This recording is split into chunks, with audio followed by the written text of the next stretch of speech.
কাছে দূরে যে যেখানে থেকে শুনছেন রেডিও সারাবেলা ৯৮.৮ FM। আমি রাতুল আছি সাথে এবং আমার সাথে আছে শাহাদুল এবং আজকের অতিথিরা। ভোরবেলার আরও একটি এপিসোড নিয়ে আপনাদের মাঝে হাজির হয়ে গেলাম প্রতি বৃহস্পতিবারের আয়োজন ভোরবেলা নিয়ে। খুব বেশি কথা বাড়াবো না। আজকে পুরো অনুষ্ঠান জুড়ে আমি রাতুল আছি এবং আমার সাথে আছেন একজন আমাদের অতিথি। সো আমার বিশ্বাস আজকের অনুষ্ঠানটি বিশেষভাবে জমে উঠবে।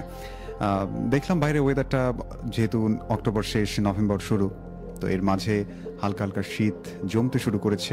তো শীতকালে আমাদের দেশে অর্থাৎ আমাদের এই উত্তরবঙ্গে শীতটা একটু অন্যান্য অঞ্চলের তুলনায় একটু পূর্বেই আসে। তো এবারও এর ব্যতিক্রম কিছু হয়নি। আমরা বেশ কিছুদিন থেকেই দেখতে পাচ্ছি যে ভোরের দিকে প্রচুর শীত শীত অনুভব হয় এবং সন্ধ্যাবেলা যেমন আমরা কুয়াশা দেখতে পাই। তো এইরকম শীতকাল যত ঘনিয়ে আসছে আমাদের ভোরবেলাও ততভাবে জমিয়ে উঠবে আমার বিশ্বাস। তো আজকে শুরুতে একটি ইমেল থাকছে, বাট আজকে একটি ঘটনা শুনবো অতিথির কাছে, এরপরে আমরা একটি ভয়ঙ্কর ইমেইলে যাব। আজকের ঘটনাটি আমার কাছে বেশ ভালো লেগেছে। তো আপনাদের সবাইকে স্বাগত জানাচ্ছি ভোরবেলার আরও একটি নতুন এপিসোডে। তো এই পর্যায়ে আমি জানিয়ে দিতে চাই কিভাবে আমার সঙ্গে কমিউনিকেট করবেন আপনারা, কিভাবে আমাদেরকে শুনতে পাচ্ছেন এবং আমাদেরকে দেখতে পাচ্ছেন। আমি দেখার মাধ্যমটি আগে বলছি। রেডিও সার্ভারে যে ফেসবুক পেজটি রয়েছে, আপনার খুঁজে পেতে হলে পেজটি যদি খুঁজে পেতে চান আপনার ফোনের যে কোনো একটি ব্রাউজার অথবা সেখানে গিয়ে সার্চ করতে পারেন www.facebook.com/রেডিও সারাবেলা, অথবা সিম্পলি ফেসবুক অ্যাপ থেকে আপনি সার্চ বারে গিয়ে রেডিও সারাবেলা 98.8 FM লিখলেই আমাদের পেজ পেয়ে যাবেন, যেখানে অলমোস্ট 64K ফলোয়ার্স রয়েছে। যেখানে দেখবেন একটু স্ক্রল করলেই আমরা ফেসবুক লাইভে আছি এই মুহূর্তে। আর সেখান থেকে কিন্তু আপনি আমাদের সাথে যুক্ত হতে পারেন। সেখানে আপনি শোনার পাশাপাশি আমাদেরকে দেখতেও পারছেন। তো আরও কিছু মাধ্যম রয়েছে যেগুলোর মাধ্যমে আপনারা আমাদের সঙ্গে কমিউনিকেট করতে পারেন। এর আরেকটি মাধ্যম হচ্ছে আমাদের SMS মাধ্যমটি আজকে খোলা রয়েছে। আমাদেরকে SMS করতে হলে আপনার ফোনের রাইট মেসেজ অপশনে গিয়ে লিখবেন আপনার মনের কথাগুলো, আপনার কোন ঘটনা ভালো লাগছে, আপনার ভৌতিক অভিজ্ঞতা আছে কিনা, এবং এছাড়াও আপনি রেডিও সারাবেলায় এসে আপনার জীবনে ঘটে যাওয়া ভৌতিক অভিজ্ঞতা আমাদের সাথে শেয়ার করতে চান কিনা। সেক্ষেত্রে আপনি আমাদেরকে SMS করতে পারেন সেভাবে। এবং আর যারা অনলাইনে আমাদেরকে দেখছেন তারা চাইলে আমাদেরকে ইমেল করতে পারেন। আমাদের ইমেল অ্যাড্রেসটি হচ্ছে bhoot.sarabela@gmail.com। তো এ পর্যায়ে আমি আর কথা বাড়াতে চাই না, সরাসরি চলে যেতে চাই আমাদের অতিথির কাছে। আমাদের সাথে আজকে স্টুডিওতে উপস্থিত আছেন হাফেজ নাইম। আমরা সরাসরি তার কাছে চলে যাব এবং তার কাছে শুনবো তার ভৌতিক অভিজ্ঞতার কথা। তো আর কথা বাড়াচ্ছি না, সরাসরি চলে যাচ্ছি তার কাছে।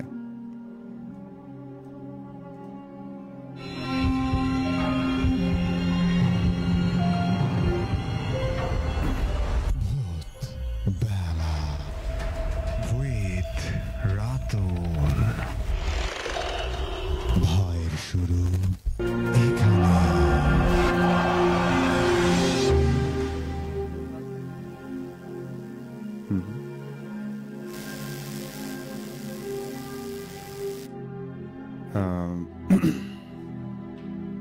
সরি,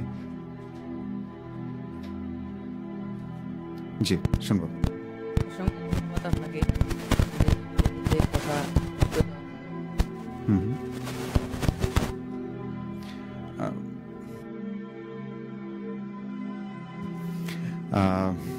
আন্তরিকভাবে দুঃখিত, আমরা তার অতিথির কাছে যাচ্ছি। সামান্য কিছু ত্রুটি হচ্ছে। আমি এই পর্যায়ে দেখতে চাই কে আমাদের সাথে যুক্ত আছেন এবং দু একজনের নাম বলে তারপর আমরা চলে যাচ্ছি আমাদের আজকের অতিথির কাছে, তার কাছে শুনবো ঘটনা। দেখতে পাচ্ছি আমাদের সাথে একদম শুরুতেই যুক্ত হয়ে গেছেন রাফি মল্লিক, সাথে ছিলেন জেবিন রহমান, সালাম জানিয়েছিলেন। ওয়ালাইকুম সালাম। ফুলবাড়ি থেকে ছিলেন আমাদের সঙ্গে, লিখেছেন আমাদেরকে জান্নাতুল মাওয়া। এরপর দেখতে পাচ্ছি রাফি মল্লিক ছিলেন অনেকক্ষণ পর আজকে বৃহস্পতিবারটা। তারপর দেখতে পাচ্ছি জুয়েল আহমেদ সেনজার লিখেছেন হাই হ্যালো। দেখতে পাচ্ছি আমাদের সাথে আরও যুক্ত আছেন মুজাহিদ হোসেন ভাইয়া। অনেক ভয় লাগছে, সত্যি আজকে অনেক বিশেষভাবে জমে উঠবে ভূতবেলা। এরপর আমাদের সাথে আছেন খন্দকার মেহেদি হাসান মানু, লিখেছেন শুনছি ঢাকা থেকে, শুরু থেকে শেষ পর্যন্ত থাকবো, মনটা একেবারে ভালো নেই। ওকে, এই পর্যায়ে আমরা চলে যাচ্ছি আজকের অতিথির কাছে, তার কাছে ঘটনা শোনার পর আবার আপনাদের কথাবার্তাগুলোতে ফিরবো। জি, অসংখ্য ধন্যবাদ রাতুল ভাই আপনাকে যে রেডিওতে কথা বলার সুযোগ করে দেওয়ার জন্য।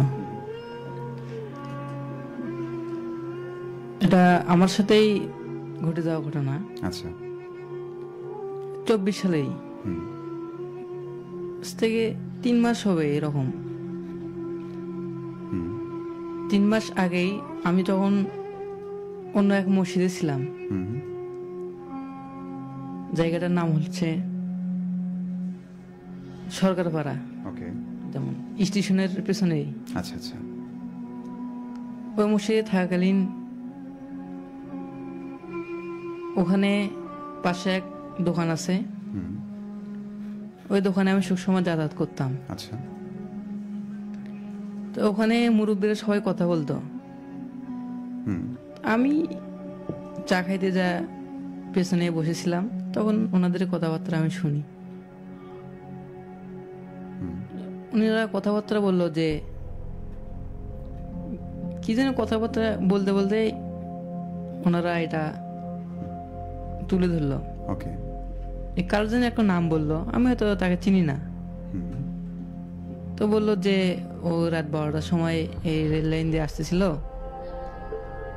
তো সেখানেই নাকি যে একটা লাশ শুয়ে রাখছিল। হুম হুম মূলত আমি যে মসজিদে ছিলাম সেই মসজিদের সাথেই রেল লাইন, হুম ওখানে একটা পুলও আছে। আমি সেদিন এসে শুইছি, প্রায় হবে এরকম 12টা 12:30। হালকা একটু কুয়াশা, তো আমি 12টার সময় উঠছি হুম যে একটু ইয়ে করে আসি, ওয়াশরুম থেকে আসি। জি। আমি মসজিদ থেকে বার হওয়ার পরে কিন্তু ওয়াশরুম, হুম ওয়াশরুমে যখন আমি যাই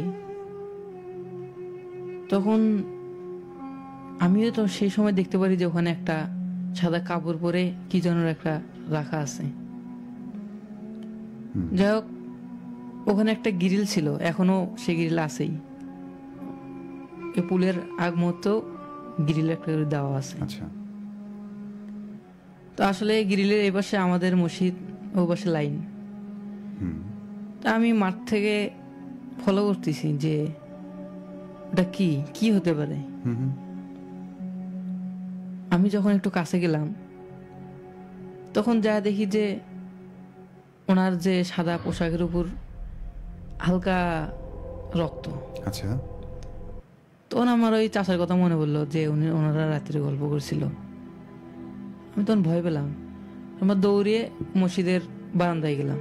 হুম মসজিদের বারান্দায় যাওয়ার পর ওখানে দেখি ওখানে এখনো আছে। হুম তারপর বললাম যে না, ভয় করলে চলবে না, হুম ওর কাছে যেতে হবে, দেখতে হবে এটা কি। রাইট। পরে যখন ওখানে নিচ দিয়ে যেতে হয়, তো লাইনে হুম ওই গ্রিলের নিচ দিয়ে যেতে হয়, তো আমি ওই গ্রিলের নিচ দিয়ে পাশাপাশি দাঁড় হয়ে আছি হুম যে দেখবো আসলে কি।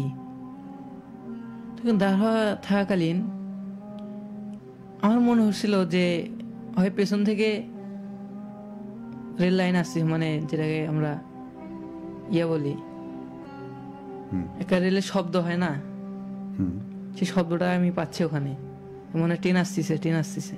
আচ্ছা।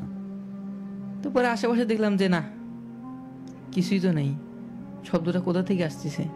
হুম পরে সামনের দিকে তাকানোর ওখানে একটা ব্রিজ আছে, ব্রিজের ওপাশে একটা বট গাছ আছে। হুম সেই বট গাছের নিচে দেখি কি যেন একজন বসে আছে। তখন আমার মনে আমি সান্ত্বনা দিলাম যে কেউ একজন ওখানে বসে আছে মনে হয়। আচ্ছা। আমি তখন দৌড়ে ওনার কাছে গেলাম, যা দেখি উনি ওখানে বসে আছে হুম মুখ ঘুরে। তাই আমি বললাম যে চাচা শোনেন। উনি বললো কে? বললো, আমি এই মসজিদে থাকি, আপনার সাথে একটু কথা আছে। হুম হুম তো আমি কাউকে চিনি না। আচ্ছা। বললাম চেনেন না মানে? আপনি কি এখানকার স্থানীয় না? হুম তিনি বললো হ্যাঁ আমি স্থানীয়। তাহলে সেই ক্ষেত্রে আমাকে চিনতে পারবেন আপনি, একটু মুখটা ঘুরান। হুম হুম উনি মুখ ঘুরাতে চাইলো না। আমাকে শুধু একটা কথাই বললো, বাবা তুমি এখান থেকে চলে যাও। ওকে। আমি তারপরে ওখানে দাঁড়াইছিলাম। তারপরে বললাম যে চাচা একটু শুনুন, একটু প্রবলেম হয়েছে। তো উনি কিছুতেই শুনলো না। আমি বললাম যে কি আজব মানুষ, মানুষ বিপদে বললে তো পাশে দাঁড়ায়। এই কথা বলার পর আমি পুল দিয়ে চলে যাচ্ছি। সে সময় নিচে পানি ছিল, পুলের নিচ দিয়ে একটা রাস্তা ছিল, তো সেখানে পানি, আমাকে এই রেলের উপর দিয়ে যেতে হচ্ছে। আমি যখন ও পাশে যাই দেখি যে ওই লাশটা ওখানেই শুতে আছে, শুধু পা দুটো দেখা যায়, তাছাড়া কিছুই দেখা যাচ্ছে না। আচ্ছা। আমি ওখানে দাঁড়ালাম, দাদা বললাম যে তুমি কে, ওঠো। তখন অনেক কবে বলার পর উনি উঠলেন না। আচ্ছা। তো তখন ভাবলাম যে হয়তো কেউ মেরে টেরে এখানে ফেলে রাখছে মনে হয়, এরকম তো হতে পারে। হ্যাঁ। পরে আমি সেই মুহূর্তে কোনো কিছু চিন্তা করলাম না, যে না আমার মনে হয় যা শোয়াটাই অনেক বেটার, এখানে থাকলে আবার কি হয় না হয়। পরে আমি আমার রুমে গেছি, পাশে আমার রুম ছিল মসজিদের পাশেই, সেই রুমে গেছি। শোয়ার পর দেখি যে আমার টিনের চালের উপর কি যেন ঢাল ফেলাইলো। আচ্ছা। পরে একটু চোখ লাগে আসলো যে একটু ঘুম আসবো, ঘুম ঘুম ভাব। তো আমি ঘুম আসলাম, ঘুম ধরে নাই বাট হালকা। সেই সময় আমি একটা শব্দ পাই যে মসজিদের ভিতরে কে যেন দৌড়াচ্ছে। আচ্ছা। তো আমি এখন বলি যে না এখন বাইরে হওয়া যাবে না, তখন জিন দিনে তো নামাজ পড়তে পারে, যেহেতু আমাদের হুজুরের কাছ থেকে শোনা যে মসজিদে জিন থাকে। পরে আমি এলাম না, দেখলাম যে আরো অনেক জোরে জোরে শব্দ হচ্ছে। বললাম না যাই দেখি কি অবস্থা। পরে যখন আমি মসজিদে ঢুকলাম, ঢোকার পরে দেখি যে লাশটা আমি লাইন নিতে দেখছিলাম, সেই লাশটা মসজিদে ফেরে যে খাটলি আছে সেই খাটলিতে শুয়ে আছে। তাই আমি দূরে চিৎকার দিলাম। চিৎকার দেওয়ার পরে আমি যখন দরজার কাছে আসলাম যে বাইরে কাউকে ডাক দিব, বাইরে আসলাম দেখি যে কেউ নাই। জোরে জোরে চিল্লালাম, দেখলাম যে কেউ সারা শব্দ দিচ্ছে না। পাশে একটি ম্যাচ ছিল, তো ম্যাচের জানলায় ঢকঢকাইছি, যে কেউ উঠতেছে না। বললাম যে কি মুসিবতে বললাম, আমি তখন ওখানে নতুন। আমি তারপরে মসজিদে আসলাম যে না আমাকে সাহস করতে হবে, কি হয়েছে।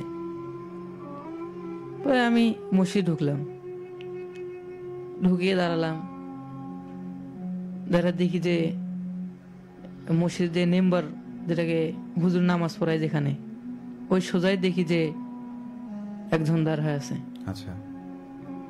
তো উনি সাদা পাগড়ি পরে, সাদা পাঞ্জাবি পরে ওখানে দাঁড়িয়ে ছিল। আচ্ছা।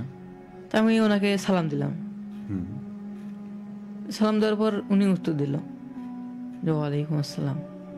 আচ্ছা। আপনি কে, আপনার মুখটা একটু দেখি। আমি তখন ভাবতে পারলাম যে গেট খোলা ছিল, হয়তো কেউ আসে ঢুকতে পারে, স্বাভাবিক। আমি মসজিদের পেছনে গেছিলাম ম্যাচে, ওই ক্ষেত্রে হয়তো। পরে আমি বললাম যে আপনি কে, আপনার বাসা কই? যে আমার বাসা এটাই। এটাই মানে আমি তো আপনাকে কখনো দেখিনি, বা এখানে তোমার কোথায় বা বাসা হতে পারে। উনি বললো যে তুমি আমাকে চিনবা না, তুমি এখানে নতুন, এখানে যে বড় হুজুর ওনাকে বলে দেখিও যে আমি কে। আমি বললাম যে আমার সাথে পরিচয় হওয়া যায় না। তো উনি বললো যে তোমার সাথে আগে পরিচয় হওয়া যাবে না। বললাম কেন? মানুষের সাথে মানুষের পরিচয় থাকাটা স্বাভাবিক।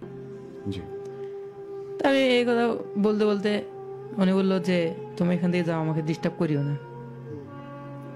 আমি বললাম যে আপনার বাসা কই, আপনি বলতেছেন এখানে, আবার কোথা থেকে আসেন এটা যদি আমি না জানি, আবার হঠাৎ আপনার বা আমার কিছু হয়ে যাক, তখন আমি কি জবাব দেব? তা আমি জোর করে বললাম যে আপনি এখান থেকে বাইরে হয়ে যান, রাত্রে আমার কাছে কোনো ইয়ে নেই,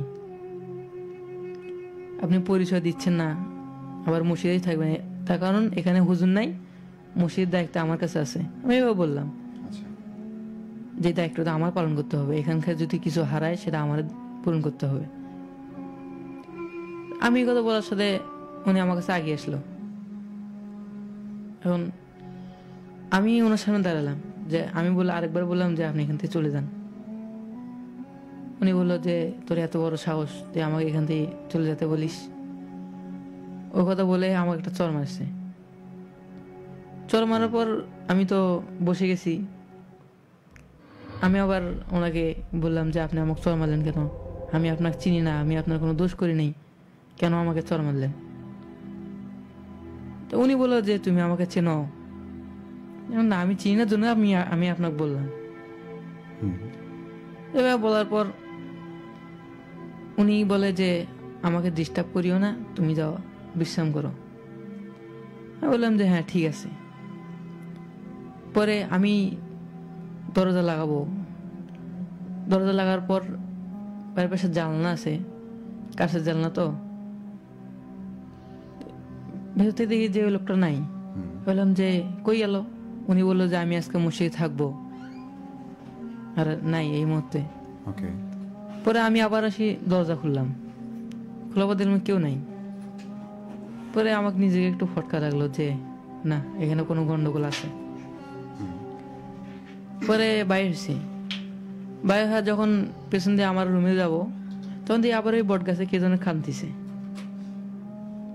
মানে কান্দে দেখি আমার মনে হলো যে না, ওখানে আমার যেতে হবে। যে না, দেখে আসি কে হ্যাঁ। কান্না করছে। পরে আমি ওখানে গেলাম, যা দেখি যে যে মুরব্বীর সাথে আমি কথা বলছিলাম আগে, যে প্রথমে যে মুরব্বীর সাথে কথা বলছি, তো উনি দেখি যে ওই জায়গায় বসে কাঁদতেছে। আচ্ছা তো আমি বললাম যে মুরব্বী আপনি কাঁদতেছেন কেন? তো উনি বলতেছেন যে শোনো, আমি যে রুমে থাকতাম সে রুমটা এক ছেলে দখল করে নিয়েছে। আমি বললাম যে কেন, আপনার রুম কোনো জন দখল করবেন কেন? তো ওই মসজিদে নাকি আগামী 6 মাস কোনো মুয়াজ্জিন ছিল না। আচ্ছা মানে গত হ্যাঁ হ্যাঁ। পরে আমি ওখানে গেছি তো দেখ। পরে বললাম যে কেন আপনার ঘর মানুষে ইয়া করে নেবে কেন? তো বললো যে না, একটা ছেলে আছে, ওই কারণে আমি ওখানে থাকতে পারছি না। সব সময় কোরআন শরীফ তেলাওয়াত করে, বুঝি না যে কি হয়েছে। কেন আপনি মসজিদে থাকেন বা মসজিদের পাশে থাকেন, কোরআন শরীফ তেলাওয়াত কি এটা কি অপরাধ? তো উনি বললো যে আমার কাছে অপরাধ। বললাম যে কেন? আমি তো এখানে 1 মাস হলো আসছি, দেখি একটু আপনার মুখটা, হয়তো বা চিনবো। না, তুমি আমাকে চিনবে না। হ্যাঁ তাই বললাম যে আপনি কাঁদতেছেন কেন এই রাত্রে? যদি সমস্যা আমার রুমে আসেন। তো উনি সে সময় উত্তর দিয়ে উঠলে বললেন যে যে ঘরে আমাকে নিয়ে যাবা সেটাই আমার ঘর। বললাম যে মানে কি, কেমনে সম্ভব এটা?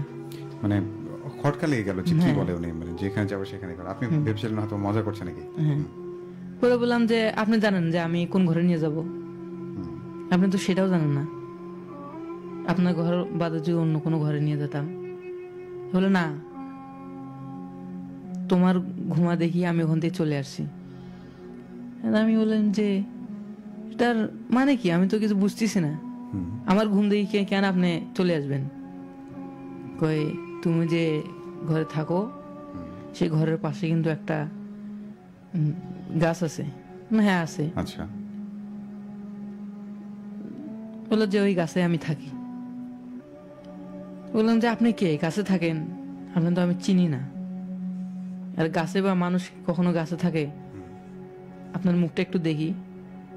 মানে বললো যে না, তুমি আমাকে দেখলে ভয় পাবা। না, কোনো সমস্যা নেই। উনি বললো যে ঠিক আছে। উনি যখন আমার মুখ হলেন, তখন দেখি যে ওনার গাল মুখ একদম শুকনা, দেখলে একটু মানে হাড় বাইর হয়েছে। আচ্ছা তা আমি দেখলে নিজেকে ভয় পাইছি, যে ওখান থেকে দৌড় মারতেছিলাম। তারপরে ভাবলাম যে না, ভয় করলে হবে না। আমি তখন বললাম যে আপনার এই অবস্থা কি করেছে, কেউ খাইতে দেয় নাই, আপনাদের ছেলে মেয়ে নাই। তো উনি আমাকে সামনে বললেন যে তুমি তো আমার বাধা হয়ে দাঁড়াইছো। আচ্ছা, মানে তারপর বললাম যে আমি এখানে নতুন, কেবল 1 মাস হলো আসছি, আমি কি জন্য আপনার বাধা হয়ে দাঁড়াবো? তো বললো যে তোমার জন্য আমার ছেলে মেয়েরা এখানে খানা দিতে পারে না, আসতে পারে না। যে সময়টুকু আসতো, হয় মসজিদে আজান দিত, নয় নামাজ পড়াতো, নয় তুমি তেলাওয়াত করতা। হ্যাঁ, সেটা স্বাভাবিক, মসজিদে তো 5 ওয়াক্ত নামাজ হবে, কোরআন তেলাওয়াত হবে, স্বাভাবিক। তো উনি বলে যে না, এটা আমার কাছে মোটেও ভালো লাগে না। আচ্ছা, কেন, আপনার পরিচয়টা আমাকে দিন। তো উনি বললো যে আমার পরিচয় দিলে তুমি ভয় পাবা, এখানে থাকতে পারবা না, অথবা এখান থেকে চলে যেতে পারবা। তো বললাম যে কেন থাকতে পারবো না বা কেন? তো আমি সেরকম গুরুত্ব দিলাম না, যে আপনার পরিচয়টা আমার লাগবে। তো উনি লাইনের ওখানে আমাকে বসালো, বট গাছের উপরে বসালো। বসা উনি বলল যে আমি যে ঘরে থাকি সে ঘরে তুমি কেন আসছো? তো উনি আমার হাত পা ধরলো যে তুমি এখান থেকে চলে যাও, আমার খুব বিরক্ত লাগে। কেন চলে যাব? এখান থেকে চলে গেলে এই মসজিদে একটা মসজিদ নাই, আগামী 6 মাসও মসজিদ পাইনি। আমি আসছি যদি এখানে থাকতে পারি, খেদমত করতে পারি। তো আমি বলেছি না, আমার কাছে এটা ভালো লাগে না। তো সেই সময় বাজে তখন রাত 2টা বাজে। তাই চিন্তা করলাম যে চাচা, রাত তো অনেক হয়ে গেছে, চলেন এখন যা শুই। তো উনি আমার মসজিদের সামনে এসে বলল যে বাবা শোনো, তুমি অনেক ভালো মানুষ, ভালো ছেলে। এর আগে যে ছেলেটা ছিল, ওই ছেলেটা একদম বদ ছিল, মসজিদে ফোনে গান বাজনা বাজাতো, ভালো লাগেনি। কই এটা আমি শুনছি। তো বলে যে তুমি যখন কোরআন তেলাওয়াত করো আমার কাছে খুব ভালো লাগে, আমার মনে হয় যে তুমি আরো অনেক কয় পৃষ্ঠা বলো। তাই বললাম যে ভালো লাগাটাই স্বাভাবিক, মানুষের ভালো লাগবে। বলে আমার এই চেহারা শুকাইছে কি জন্য জানো? তোমার 1 পৃষ্ঠা কেরাত শোনার জন্য আমি দিন রাত 24 ঘন্টা ওখানে বসে থাকি। তুমি কখন তেলাওয়াত করবা, আমি কখন শুনবো? আচ্ছা, আমি বললাম যে চাচা আমাকে সব ঘটনা খুলে বলেন। তো বললো যে মূলত আমি একটা জেন। আচ্ছা, তাই বললাম যে জেন হয়ে এখানে কান্না করতেছেন, গত 3-4 দিন হলো তুমি তেলাওয়াত করো না। তোমার কাছে একটা ছোট ফোন আছে, সেই ফোনটাই সর্বক্ষণই চাপো, তোমার তেলাওয়াত কমে গেছে, ওই কারণে আমি এই গাছের তলায় কাঁদছি। আমি বললাম যে ও এই কারণ। আমি বললাম যে তেলাওয়াত করি না যে কিছুদিন হলো। তো উনি বললো যে আমার এখন সময় হয়ে গেছে, আমি এখন চলে যাবো। আমাকে কেউ ডাকতেছেন। তাহলে আপনাকে কে ডাকতেছেন? বলে যে না, ডাকতেছেন আমাকে, আমার যেতে হবে। বললাম যে যদি আপনার তাড়া থাকে তাহলে যেতে পারেন। তো উনি আমাকে বললেন যে তুমি আগে চলে যাও। আমি বললাম যে চাচা আপনি চলে যান, আমি এখানে আসি, সমস্যা নেই। তো বললো যে না তুমি চলে যাও। তো উনি বললো যে আমি একটু প্রস্রাব করবো, বট গাছের নিচে গেল। তো ওখানে একটু নামাতো, তো ওখানে বট গাছটার একটু সাইডে গেছে, আমি দেখতে পাচ্ছি না। পরে ওখানে 1 মিনিট দাঁড়ালাম। যখন 1 মিনিট আমি যে প্রস্রাব হয়েছে মনে হয়, ডাক দিই। পরে ডাক দিলাম যে কোনো সারা শব্দ নাই, কথাবার্তা নাই। পরে আমি গাছের পেছনে গেলাম, এলাম যে ওখানে নাই। পরে ভাবলাম যে না, এখানে বেশিক্ষণ দেরি করা যাবে না, আমি যা শুয়ে পড়ি, যা হবে কাল সকালে সব ঘটনা হুজুরকে খুলে বলবো। পরে আমি রুমে গেছি, যাওয়ার পর ওখানে শুয়েছি। শোয়ার পরে দেখি যে কিছুক্ষণ পর একটা বাতাস আসলো। বাতাস বলতে পুরো গায়েবন্দায় এটা নাকি বাতাস হয়েছে। আমি পরে সব জায়গায় আমি শুনছিলাম। আমার এটা হতে পারে যে আমাদের এখানে শুধু হয়েছে। আপনি ভেবেছেন শুধুমাত্র? হ্যাঁ, ওখানেই হয়েছে। আচ্ছা পরে আমি সকালবেলা উঠে সবার কাছে জিজ্ঞেস করছি যে বাতাস হয়েছিল। হ্যাঁ, বাতাস হয়েছিল একটু। আচ্ছা আচ্ছা। তো ওই বাতাসে ওখানে যে গাছটা ছিল, ফুল গাছ একটা ছিল, ওই ফুল গাছটা ভেঙে পড়ে গেছে। ভেঙে পড়ে গেছে। আচ্ছা। তো ভেঙে পড়ে গেছে, ওটা আমার একদম চালায় পড়ছে। তো রাত্রে অনেক শব্দ হয়েছে। পরে আমি হুজুরকে ফোন দিলাম, হুজুর একটু বাসায় থাকে। তো আমি ফোন দিলাম যে আমাদের মসজিদের তার, তারপর হচ্ছে এই গাছটা পড়ে গেছে, এমনকি আমার টিন ছিল উপরে পড়ে গেছে, এমন আছে যে ওটা ভেঙে পড়ে যেতে পারে। আচ্ছা। তো উনি রাত্রে আসলো যে আমি 5-10 মিনিটের মধ্যে আসতেছি, একটু দূরেই।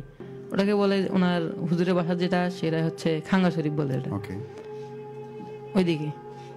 পরে উনি আসলো, আসার পর দিয়ে কি হয়েছে, তোর মাঝে 3টা। তো আমি বললাম যে আর তো 1.5 ঘন্টা পর আজানে দেবে, কেমনে শুভ, আজকে তো ঘুম হলো না। আমি আবার বললাম যে এই 1.5 ঘন্টা আপনার সাথে গল্প করবো, একটা কথা শেয়ার করবো। তো উনি বললো যে ঠিক আছে, যে আমার সাথে এই ঘটনাটা ঘটছে। জি। পরে ওনার অফিস রুম আছে একটা পাশে, অফিস রুমে নিয়ে যায়। পরে বসে গল্প করলাম যে এই বিস্তারিত। কয় হ্যাঁ, এর আগেও যে মুয়াজ্জিন ছিল উনি আমাকে বলছে যে এই বিস্তারিত, উনি নাকি দেখছে। আচ্ছা। আমি বললাম যে হ্যাঁ, আমি দেখছি এটা। আর বলছে যে আপনি কি ওনাকে চেনেন? হ্যাঁ, আমি এখানে বেশ কিছুদিন ছিলাম, এবং ওই রমজান মাসে যে আমরা ইতিকাফে থাকি, ওই ইতিকাফে থাকাকালীন নাকি ওনার সাথে কথাবার্তা হয়েছে। আচ্ছা। ওনার সাথে কথাবার্তা হয়েছে, ওই ক্ষেত্রে নাকি চেনে। ওই জন্য আমাকে বলছে যে তোমার হুজুরকে জিজ্ঞাসা করে দেখিও। আচ্ছা আচ্ছা। বললাম যে হ্যাঁ, উনি ভালো মানুষ। তাই বললাম যে উনি তো আর এখানে থাকতে চান না, আর শুধু কান্না করেন। আমার সাথে সব ঘটনা খুলে বলছে। বললো যে ও কয় কেন থাকা না, যে এখানে মসজিদের কিছু ব্যতিক্রম আছে, ওনাদের কাছেও ভালো লাগে না। আচ্ছা। তো উনি হুজুর বললো যে তুমি এগুলা নিয়ে বেশি মাথা ব্যথা করিও না, তুমি যাও, যা শুয়ে পড়ো, আমি আসি। শুয়ে পড়ার পর বললো যে আমি এখানে বসে আছি। পরে আমি আমার রুমে আসলাম, আসে শুয়ে পড়লাম। যে আছে আর এরকম 1.5 ঘন্টার মতো, আধা ঘন্টা। পরে মোবাইল চাপতেছি, যে চাপতে চাপতে সময় হয়ে যাবে। পরে হুজুর আমাকে হঠাৎ করে ডাক দিল। বললাম যে হুজুর ডাক দিলেন?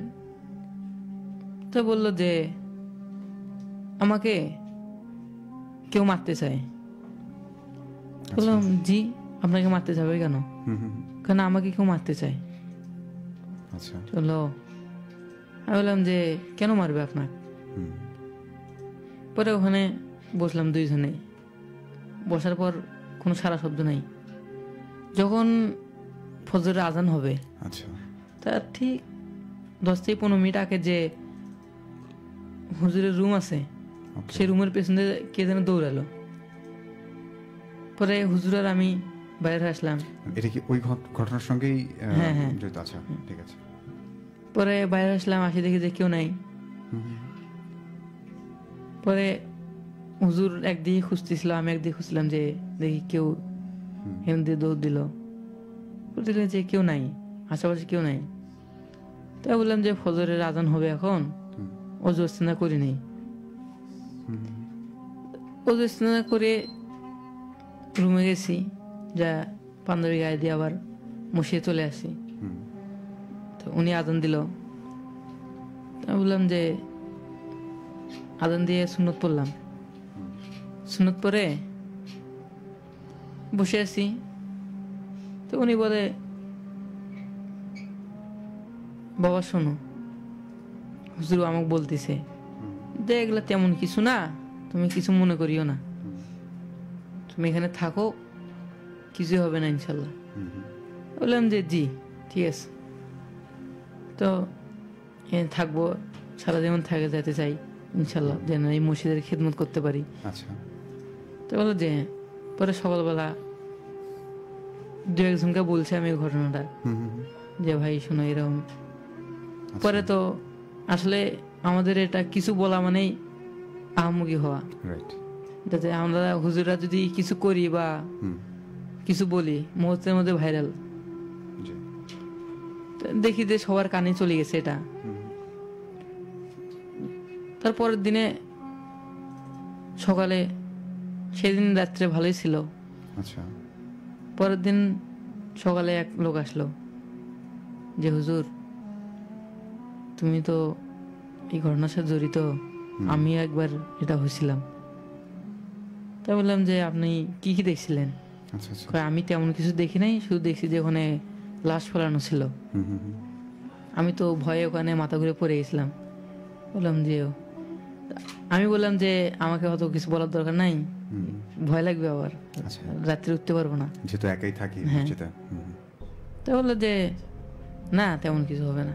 তুমি আমার সাথে ঘটনা শেয়ার করলেন যে আমি এখানে যখন আসছিলাম, আমি রাত 12টার সময় আচ্ছা, স্টেশন থেকে আমরা আসতেছিলাম। আবারও আপনার কাছে আসি, মানে হ্যাঁ। এই ঘটনাটা পরবর্তীতে শুনি। জি আচ্ছা ঠিক আছে, আমরা আবারও আপনার কাছে ফিরবো। তো এই পর্যায়ে আমাদের সাথে যারা যুক্ত আছেন আমি তাদের কথাবার্তাগুলো যেতে চাই, এবং আমাদের আজকের অতিথি হাফেজ নাইম ভাই, আমরা তার কাছে আবারও ফিরবো। অনেক অনেক ধন্যবাদ। এই প্রথম ঘটনাটি আপনাদের কাছে কার কাছে কেমন লেগেছে আপনারা আমাদেরকে লিখে জানাতে পারেন। আমাদেরকে আপনার মতামত বা আপনার কথাবার্তাগুলো লিখে পাঠাতে হলে অবশ্যই আমাদের যে ফেসবুক পেজটি রয়েছে সেখানে যুক্ত থাকতে পারেন। সেখানে আপনি যুক্ত থাকলে আরেকটি সুবিধা হবে, সেটি হচ্ছে আপনি আমাদেরকে এখন দেখতেও পারছেন। রেডিওর যে সচরাচর যে আমাদের ফ্রিকোয়েন্সি 98.8 FM এর মাধ্যমে আমরা সম্প্রচারে ছিলাম। তো ভূতবেলা প্রোগ্রামটা নিয়ে এরকম হুট করে যে ফেসবুক লাইভে আসা হবে, এবং কিছুদিন আগে আমরা 1 বছর পূর্তিও করেছি। তো নতুন এক যাত্রায় আমরা আছি। তো আপনারাও চাইলে আমাদের সাথে যুক্ত হতে পারেন, এবং বেশি বেশি শেয়ার করে বেশি বেশি মানুষের কাছে পৌঁছার তৌফিক বা সহায়তা করতে পারেন, যাতে করে আমরা খুব ভয়ঙ্কর ভয়ঙ্কর ঘটনা আপনাদেরকে উপহার দিতে পারি। এরও ব্যতিক্রম কিছু আজকে হবে না, কারণ আমাদের হাতে একটি ভয়ঙ্কর ইমেল আছে, যেটি আমাদেরকে আপনাদের মাঝে থেকেই কোনো একজন শ্রোতা আমাদেরকে পাঠিয়েছেন। আমরা সেই ঘটনাটি শুনবো এবং এরপর আবারও আমাদের অতিথির কাছে ফিরবো। আমাদের সাথে ছিলেন আরবি, লিখেছিলেন আমাদেরকে জিহাদ, লিখেছেন হারুনা রশিদ। ভাই আপনার জীবনে কোনো ভৌতিক ঘটনা আছে কিনা জানতে চেয়েছেন। অবশ্যই আমার জীবনে যদি ঘটনা যেগুলো আছে আমি আপনাদেরকে কোনো একদিন শোনাবো। দেখতে পাচ্ছি আমাদেরকে লিখেছেন আসসালামু আলাইকুম ভাইয়া, কেমন আছেন? ভালো আছি। রামচন্দ্রপুর পাকার মাথা থেকে যুক্ত আছেন আমাদের সাথে মিরাজ হোসেন মিরাজ। স্নিগ্ধা ইসলাম ছিলেন আমাদের সাথে। আরোহী লিখেছেন আবারও। পূজা লিখেছেন হাই ভাই আমি পূজা। সাদমান সরকার হামিম ছিলেন আমাদের সাথে, বরাবরের মতোই গড়দিঘি বাজার থেকে যুক্ত আছি। আমাদের সাথে ছিলেন সাজিদ, সালাম জানিয়েছেন, লিখেছিলেন আমাদেরকে মিলন মিয়া, লিখেছেন আবারও শুভ সাহা, আসসালামু আলাইকুম ভাইয়া কেমন আছেন? আমার বাসায় গাইবান্ধা বোয়ালি, আমি ঢাকা মতিঝিল থেকে শুনছি। এরপর আমাদের সাথে জেবিন রহমান ছিলেন, ভাইয়া আপনার ভূতবেলা অনেক সুন্দর হয়, থ্যাংক ইউ সো মাচ। লিখেছেন আমাদেরকে পূজা, আজকে কেন যেন ওনার ভয় লাগছে না। লিখেছেন সুখান দিঘি থেকে শুনছেন আমাদেরকে মিলন, থ্যাংক ইউ সো মাচ আমাদের সাথে যুক্ত থাকার জন্য। আবু সাইদ ছিলেন আমাদের সাথে। দেখতে পাচ্ছি আমাদেরকে লিখেছেন শুভ আহমেদ, আচ্ছা সৌরভ আহমেদ শুভ। আপনার স্টুডিওতে থেকে নয়, মনে হচ্ছে যে মহাকাশ থেকে ট্রান্সমিশন চালাচ্ছেন। আসলে ব্যাকগ্রাউন্ডটা আমাদের ব্ল্যাক করা হয়েছে, যার কারণে আপনি একটি সুন্দর মতামত করেছেন, আমরা পেছনে কিছু গ্রাফিক্সে কাজ করতে পারি। ধন্যবাদ আপনার মতামতের জন্য। সাইফুল ইসলাম লিখেছেন শেরপুর থেকে, সাথে আছি, thank you so much. Ratul ভাই কেমন আছেন? অরিন আহমেদ লিখেছিলেন আমাদেরকে। শিহাব হোসেন সাগর লিখেছেন আমি আপনাদেরকে জানাতে চাই আজকে অনুষ্ঠানের প্রথমে যে মেইলটি হওয়ার কথা ছিল, আজকে অনুষ্ঠানের প্রথম ঘটনা শুনবো অতিথির কাছ থেকে, এবং তারপরে আমার প্ল্যানিং ছিল যে আজকে দ্বিতীয় যে ঘটনাটি সেই জায়গায় আমি ইমেলটি আপনাদেরকে পড়ে শোনাবো। আপনারা অপেক্ষা করতে থাকুন এবং যুক্ত হতে থাকুন। যারা যুক্ত হয়নি তাদের কাছে তাদেরকে নক দিয়ে আপনারা ডেকে আনতে পারেন। আজকের ঘটনাটি বেশ ভয়ানক হতে চলেছে। লিখেছেন মুজাহিদ হাসান, ভাইয়া ও জায়গায় আমার মামার বাসা। কোথায় আপনার মামার বাসা? বুঝতে পারছি না। লিখেছেন রাতুল ভাই, আমার কাছে ঘটনা আছে। অরিন আহমেদ লিখেছেন। মোজাহিদ লিখেছেন অনেক অনেক ভয় লাগছে, কেমন আছেন? লিখেছেন মনিরুল ইসলাম। ইভা আফরিন ছিলেন আমাদের সাথে, লিখেছেন দারুণ। তানজিমুল ইসলাম রাজীব ছিলেন, অনেকদিন পর যুক্ত হয়েছি। এই ভাইটি ঘটনা বলার সময় মাঝে মাঝে গাইবান্ধার আঞ্চলিক ভাষা ব্যবহার করছে, যেটি শুনতে সত্যি অনেক ভালো লাগছে। থ্যাংক ইউ সো মাচ আপনার সুন্দর মতামতের জন্য। লিখেছেন লিমন ইসলাম ভাই, অনেকদিন পর রেডিও শুনি, আচ্ছা অনেকদিন থেকেই রেডিও শুনি বাটন ফোনে, আজকে ফার্স্ট লাইভে যুক্ত হলাম। Thank you so much. Shafiqul Islam ছিলেন আমাদের সাথে চাঁপাইনবাবগঞ্জ থেকে, থ্যাংক ইউ সো মাচ। লিখেছেন নাহিদ বাবু, আসসালামু আলাইকুম। লিখেছেন আমাদেরকে মাহমুদুর রহমান পলক। আচ্ছা, গত 2 সপ্তাহ আগে অনুষ্ঠান অনেক বাজে ছিল, এই জন্য আগের সপ্তাহে অনুষ্ঠান দেখি। আপনার কাছে এমন অনুষ্ঠান আশা করিনি ভাইয়া, আশা করবো এরকম অনুষ্ঠান যেন আর না হয়। আমি আন্তরিকভাবে দুঃখিত অনুষ্ঠান বাজে হওয়ার পেছনে। আসলে আমাদের পুরোপুরি প্রিপারেশন ছিল, বাট মাঝখানে ব্যাঘাতটা ঘটিয়েছে ইন্টারনেট, যার কারণে আমরা সরাসরি আপনাদের কাছে ঠিকঠাকভাবে আমাদের কথাবার্তাগুলো আপনারা শুনতে পাননি ফেসবুক লাইভে যারা দেখেছিলেন। তো আমি আর কথা বাড়তে চাই না। দেখতে পাচ্ছি আমাদের সাথে খন্দকার মেহেদী হাসান মানু ছিলেন, ভয় পাচ্ছি কিন্তু পাচ্ছি না। এরপর প্রশ্ন করেছেন আজকে আমার ঘটনাটি হবে কিনা।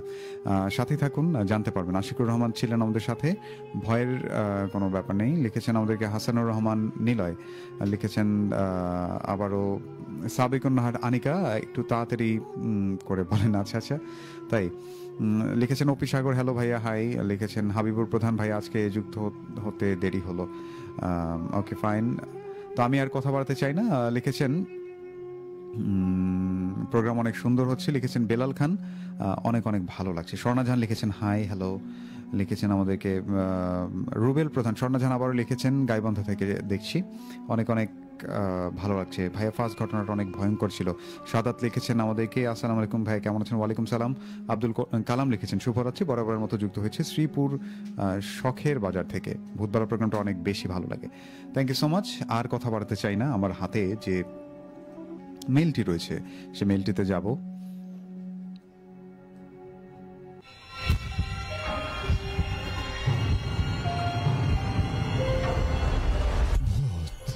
বেলা উইথ রাতুল। ভয়ের শুরু এখানে।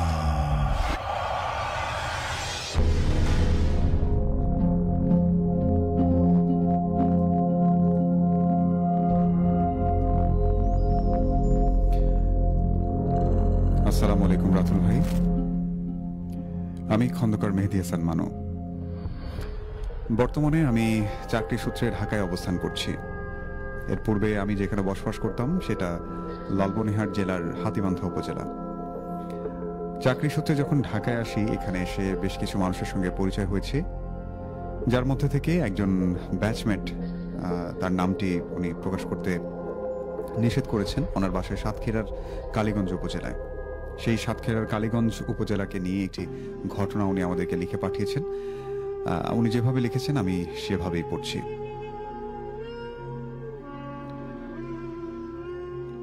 সাতক্ষীরার কালীগঞ্জ উপজেলায় কোনো একটি গ্রামে ঘটে যাওয়া একটি সত্যি ঘটনা বলা হয়ে থাকে, যা আজও গ্রামবাসীদের মনে এক ভয়ের দাগ কেটে রেখেছে। ঘটনার শুরু প্রায় 2 দশক আগে। সে সময় গ্রামের কোনো এক প্রান্তে পলাশ নামে একজন দরিদ্র লোক বাস করতেন, এক কথায় দিনমজুর। পলাশের পরিবারে তার স্ত্রী এবং তার একমাত্র মেয়ে ছিল। তাদের জীবন ছিল শান্ত এবং সাদামাটা, কিন্তু এক রাতে এমন কিছু ঘটেছিল যা তার পুরো জীবনকে অন্ধকারে ঠেলে দিয়েছিল। ঘটনার সূত্রপাত হয়েছিল কোনো এক ভোরবেলা। পলাশ যখন গ্রামের এক পুকুরে মাছ ধরতে গিয়েছিল, সেখানে গিয়ে তিনি দেখতে পান একটি বড় গাছের নিচে অস্বাভাবিক কিছু একটা পড়ে আছে। শুরুতে ভয় করলেও এবং তিনি অদ্ভুতভাবে চিন্তা করলেন যাব কি যাব না, একটা সংশয় মনের মধ্যে কাজ করছিল। একটা সময় সকল কিছু উপেক্ষা করে তিনি কাছে গিয়ে দেখলেন একটি ছোট একটি পুতুল, তবে কোনো সাধারণ পুতুল ছিল না। অদ্ভুত কিছু সাদা কাপড়ে মোড়ানো ছিল এবং রক্তের মতো লাল রঙে আঁকা। পলাশ বিষয়টি স্বাভাবিকভাবে নিয়ে তাড়াতাড়ি সেখান থেকে চলে যান এবং ভাবলেন এটি হয়তো কোনো ছোট বাচ্চার খেলনা। 60 দিন অতিবাহিত হওয়ার পর সে রাতেই শুরু হলো আসল ভয়ঙ্কর অভিজ্ঞতা। রাত প্রায় 1টার দিকে পলাশের স্ত্রী অদ্ভুতভাবে আওয়াজ শুনতে পেলেন একটা।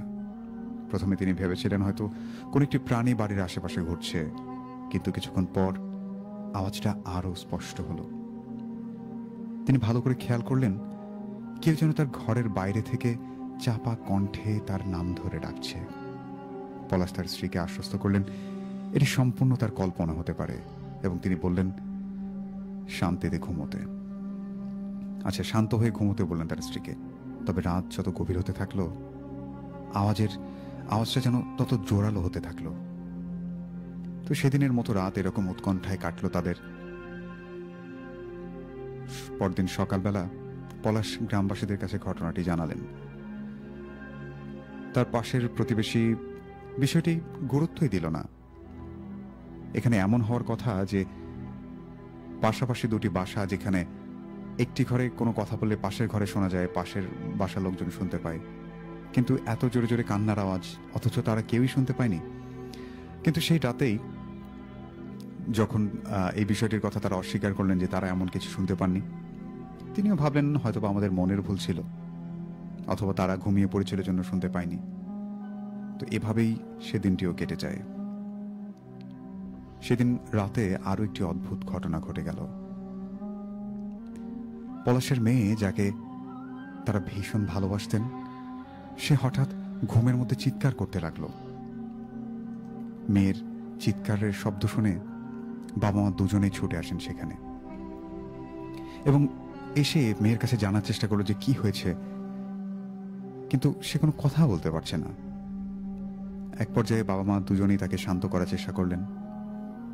কিছুক্ষণ পর সে বলল তার ঘরে একটা সাদা শাড়ি পরা মহিলা এসে তার পাশে বসেছিল এবং তাকে ছোঁয়ার চেষ্টা করছিল।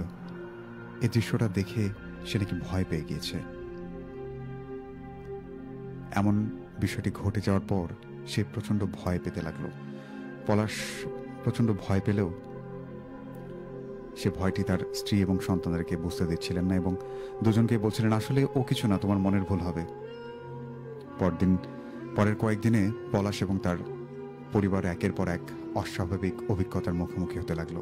প্রায় প্রতি রাতেই সেই সাদা কাপড় পরা সেই মহিলার ছায়া দেখতে পেত।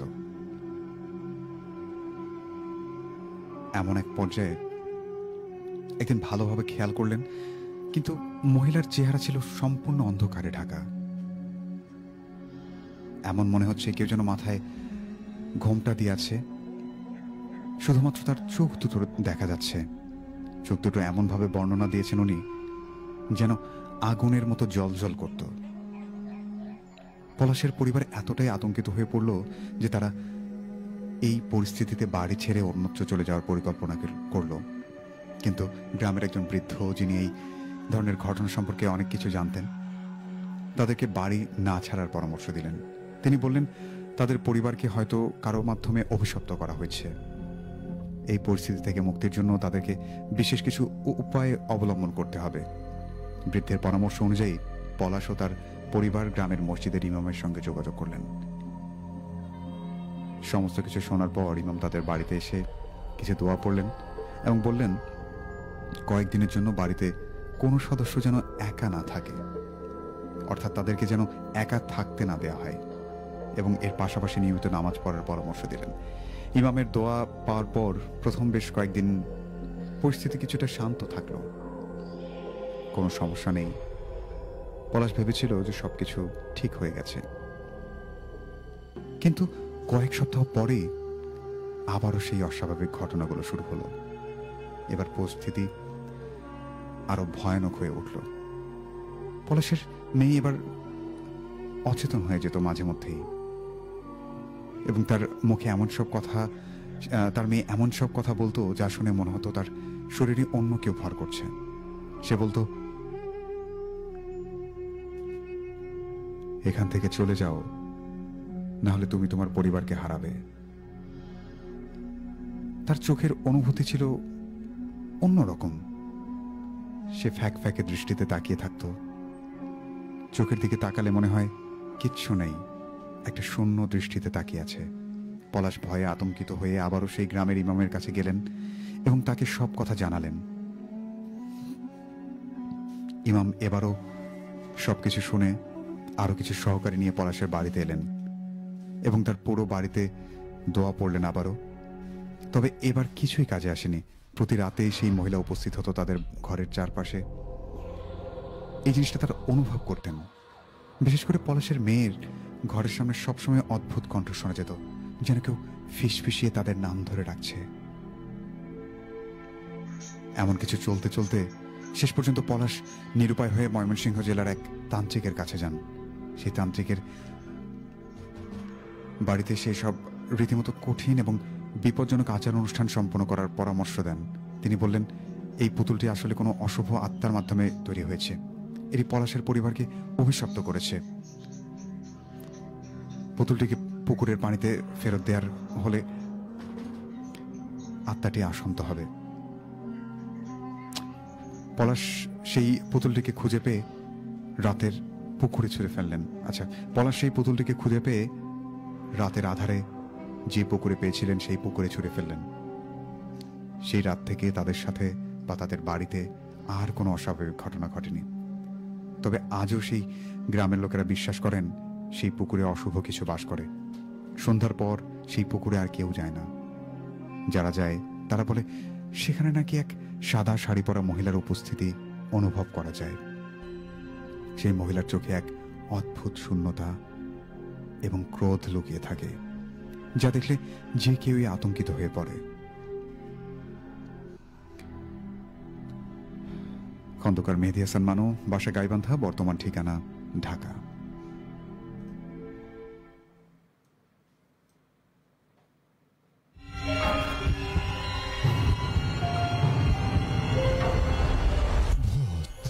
বেলা উইথ রাতুল। ভয়ের শুরু এখানে।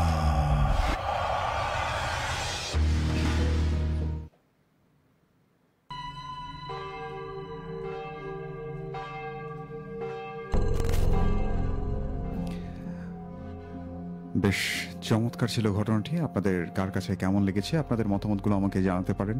আমরা এই মুহূর্তে ফেসবুক লাইভে আছি, রেডিও সারাবেলার ফেসবুক পেজ থেকে। আপনারা সেখানে আপনাদের মতামতগুলো কমেন্টের মাধ্যমে জানাতে পারেন। এই মুহূর্তে দেখতে পাচ্ছি অসংখ্য মানুষ আমাদের সাথে যুক্ত আছেন, অসংখ্য মানুষ আমাদেরকে শুনছেন, অফলাইন অনলাইন সব দুই মিলিয়েই। আমি শুরুতে SMS পড়তে চাই যে কারা কারা আমাদের সাথে যুক্ত আছেন আজকে। লিখেছেন আমাদেরকে ভাইয়া, আমি রাহুল। তারপর দেখতে পাচ্ছি আমাদেরকে লিখেছেন হাবিবা, আমি শুনছি পবনাপুর থেকে, কেমন আছেন? অনেকদিন পর যুক্ত হলাম, ভোরবেলায় সাথে আছি পুরো সময় জুড়ে। ধন্যবাদ যুক্ত থাকার জন্য। রাকিবুল মৃধা ছিলেন শুনছি বাদিয়াখালী থেকে, লিখেছেন আমাদেরকে তামিম, ভয় লাগছে, সরকার পাড়া থেকে আমাদের সাথে যুক্ত ছিলেন। ওনার নাম লেখেননি। সাম্য লিখেছেন ভাইয়া, আপনাকে বয়েজে দেখলাম। হ্যাঁ, অবশ্যই আমি বয়েজে পড়তাম, এই জন্য দেখেছেন। রাতুল ভাই, অনেক ভয় লাগছে, আজকের ভূতবেলা দারুণভাবে জমবে। Thank you so much Habiba. আবারও ছিল আমি শুনেছি মাঝরাতে সূরা জিন অ্যাকচুয়ালি পড়লে নাকি জিন হাজির হয়। আপনি চাইলে ট্রাই করতে পারেন। আমার তো ইচ্ছা হয় জিন হাজির করতে। আমি জিন হাজির করে কি করব বলেন? লিখেছেন আসসালামু আলাইকুম ভাইয়া, আমি সিন্তা তুলসীঘাট লক্ষ্মীপুর থেকে আমি যুক্ত আছি, আমার ছোট বোন সহ শুনছি। Thank you so much. আমাদের সাথে আবারও ছিলেন ভাইয়া, আমি পূর্ণিমা তুলসীঘাট থেকে, তুলসীঘাট ভবানীপুর থেকে যুক্ত আছি। লিখেছেন আমাদেরকে ভাইয়া, ওনার নাম কি, উনি কি এখানে থাকেন? কার নাম জিজ্ঞেস করেছেন? লিমন চন্দ্র লিখেছেন আমাদেরকে, কাতলামারি থেকে শুনছেন। আমাদের সাথে রিয়াদ ছিলেন, লিখেছেন ভাইয়া ত্রিমোহনী থেকে শুনছি। থ্যাংক ইউ সো মাচ যারা আমাদেরকে SMS করেছেন। আমি এ পর্যায়ে আমাদের স্টুডিওতে অতিথি আছেন, তার কাছে যাব, তার কাছে ঘটনা শুনবো এবং এর পাশাপাশি ওনার কাছে যাবার আগে আপনাদের কথাবার্তাগুলো আমি পড়ে ফেলতে চাই, দেখতে চাই ফেসবুকে কে কে আছেন আমাদের সাথে। আরেকটি কথা, আপনাদের কাছে কার কাছে এই ঘটনা দুটি কেমন লেগেছে অবশ্যই জানাতে পারেন, যে প্রথম ঘটনাটি কেমন লেগেছে এবং দ্বিতীয় যে প্রথম যে মেইল, আসলে দ্বিতীয় ঘটনা না, দ্বিতীয় ঘটনার জায়গায় আজকে ইমেল পড়ে শোনালাম আপনাদেরকে। তো ইমেলটি কেমন ছিল, আপনাদের কাছে কেমন লেগেছে? তো আমি স্পেশালি থ্যাঙ্কস জানাতে চাই খন্দকার মেহেদি হাসান মানু ভাইয়াকে। উনি ঘটনাটি সংগ্রহ করে আমাদেরকে পাঠিয়েছেন। আমার বিশ্বাস যারা অফলাইনে শুনছেন এবং অনলাইনে শুনছেন তারাও ঘটনা শেয়ার করতে আসবেন আমাদের রেডিও সারাবেলায়, এবং যারা আসতে পারবেন না সেক্ষেত্রে আপনারা চাইলে আপনার ঘটনা আমাদেরকে লিখে পাঠাতে পারেন। আমাদের মেল অ্যাড্রেসটি হচ্ছে ভূত.সারাবেলা@gmail.com। হাসানুর আহমেদ নিলয় ছিলেন, চালিয়ে যান শেষ পর্যন্ত সাথে আছি। লিখেছেন ঘুমান, ভূত শোনেন ঘুমান, সাবধানে থাকবেন, সাবধানে বাইরে যাবেন। রুবেল প্রধান লিখেছেন মিরপুর 10 থেকে শুনছেন আমাদেরকে। আরিফুল ইসলাম ভাই আপনাকে মিস করি অনেক, আপনার লেখা মিস করি। কবে ঘটনা পাঠাবেন বলেন। আসসালামু আলাইকুম ভাইয়া, আমি প্রান্ত, অনেকদিন পর শুনছি নারায়ণগঞ্জ থেকে। আমাদের সাথে ছিলেন ইয়োর জারা। রাতুল ভাইয়া আরও অনেক ভয়ঙ্কর ঘটনা দেন।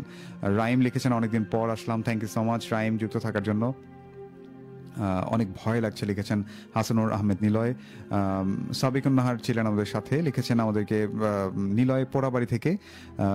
মিলন ছিলেন আমাদের সাথে, ভাই আমি মিলন, থ্যাংক ইউ সো মাচ মিলন যুক্ত হওয়ার জন্য। লিখেছেন মিয়ারবাজার থেকে যুক্ত হয়েছি জে এম জিহাদ। শাহাদত চৌধুরী লিখেছেন আমাদেরকে ডিকে রাকিবুল ইসলাম ইমন। ভাইয়া নারায়ণগঞ্জ থেকে বলছি, থ্যাংক ইউ সো মাচ, অনেক দূর থেকে যুক্ত হয়েছেন, আশা রাখছি এখন থেকে যুক্ত থাকবেন। কেমন আছো রাতুল ভাইয়া? হৃদয় সরকার লিখেছে অনেক ভালো আছি। হৃদয় তোমার কি অবস্থা?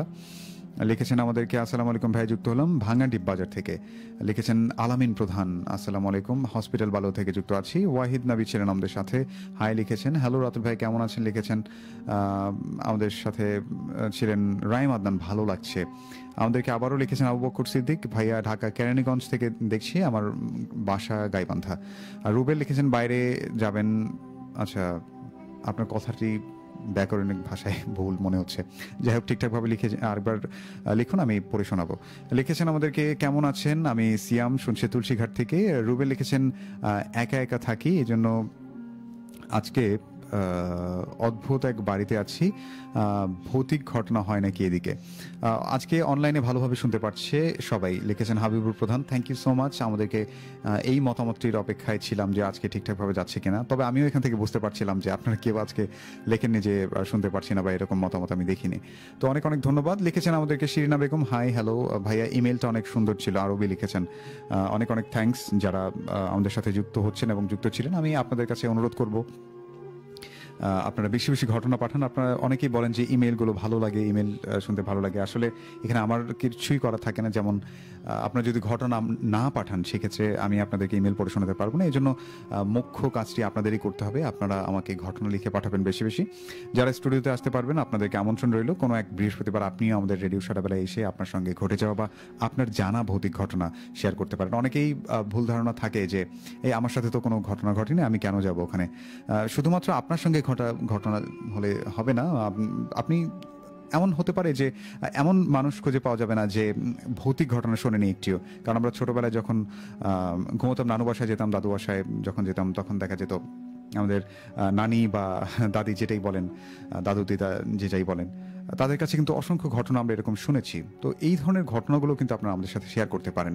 ইসরাত জাহান লিখেছেন আসসালামু আলাইকুম, অনেকদিন পর ভোরবেলা শুনছি। আবু বকর সিদ্দিক ছিলেন, অনেক সুন্দর হচ্ছে, চালিয়ে যান। এরপর লিখেছেন নাহিদ বাবু, লিখেছেন খুবই ভালো লাগলো। দ্বিতীয় মেইলটা অনেক ভয়ঙ্কর ছিল। লিখেছেন যে এম জিহাদ, চালিয়ে যান, শেষ পর্যন্ত সাথে আছি। আমিও ভূতবেলায় আসতে চাই, লিখেছেন রাইম আদনান। রাইম আমাদেরকে শুনছে মিরপুর 1 থেকে, অনেক অনেক ভালোবাসা তোমার জন্য। লিখেছেন আমাদেরকে দেখছি সৌদি আরব থেকে, শুধু তোমার জন্য এই ছদ্মনাম ব্যবহার করে উনি ফেসবুক অ্যাকাউন্ট ক্রিয়েট করেছেন। ভাইয়া আপনার নামটি জানাবেন। তাইরুল আহমেদ ছিলেন, ভাইয়া আজকে অনেক সুন্দর হচ্ছে, চালিয়ে যাও, সঙ্গে আছি।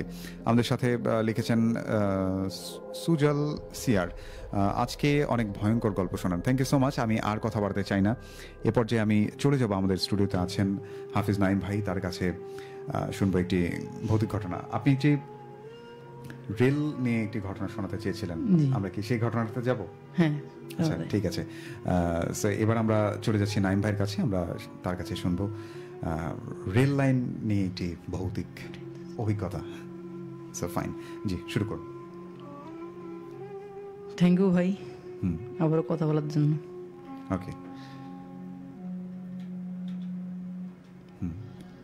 এটা এরকম 1 থেকে 2 বছর আগে। আচ্ছা। মূলত আমি লেখাপড়ার পাশাপাশি ক্রিকেট প্র্যাকটিস করতাম। ওকে। আমার পাশে গাইবান্ধায় কিন্তু আমি রংপুরে যেতাম প্র্যাকটিস করার জন্য। আচ্ছা। তো আমি ট্রেনে যাই, তো সময় ট্রেনে গেলে একটু তাড়াতাড়ি হয়। আচ্ছা। ওই কারণে ট্রেনে আবার গাইবান্ধা থেকে কিন্তু মানে ট্রেনে যাতায়াতটা সহজ রংপুর। হ্যাঁ হ্যাঁ। জি। তো সেদিন আমি সকালে বাড়াইছি যে নৌকালে যাব। আচ্ছা। যেমন 6টার সময় মনে হয় একটা যায়, হুম তো বললাম যে 12টার সময় যেটা যায় সেটা যাতে একটু লেট হয়ে যায়, হুম 2-3 ঘন্টা পাই হাতে সময়, কিন্তু ওটা দিয়ে তো প্র্যাকটিস হয় না। জি। ওই কারণে আমি সকালেই যেতাম। আচ্ছা।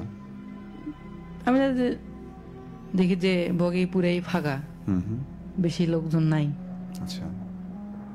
আমি এক সিটে বসে যাচ্ছি, হুম যাইতে পরে দেখলাম হুম ওখানে বসে আমি ওই ট্রেনে মোবাইল চার্জ দেওয়ার জন্য ঘাটছিল, হুম চার্জ দিচ্ছি, মোবাইলটা চাপতেছি। আচ্ছা।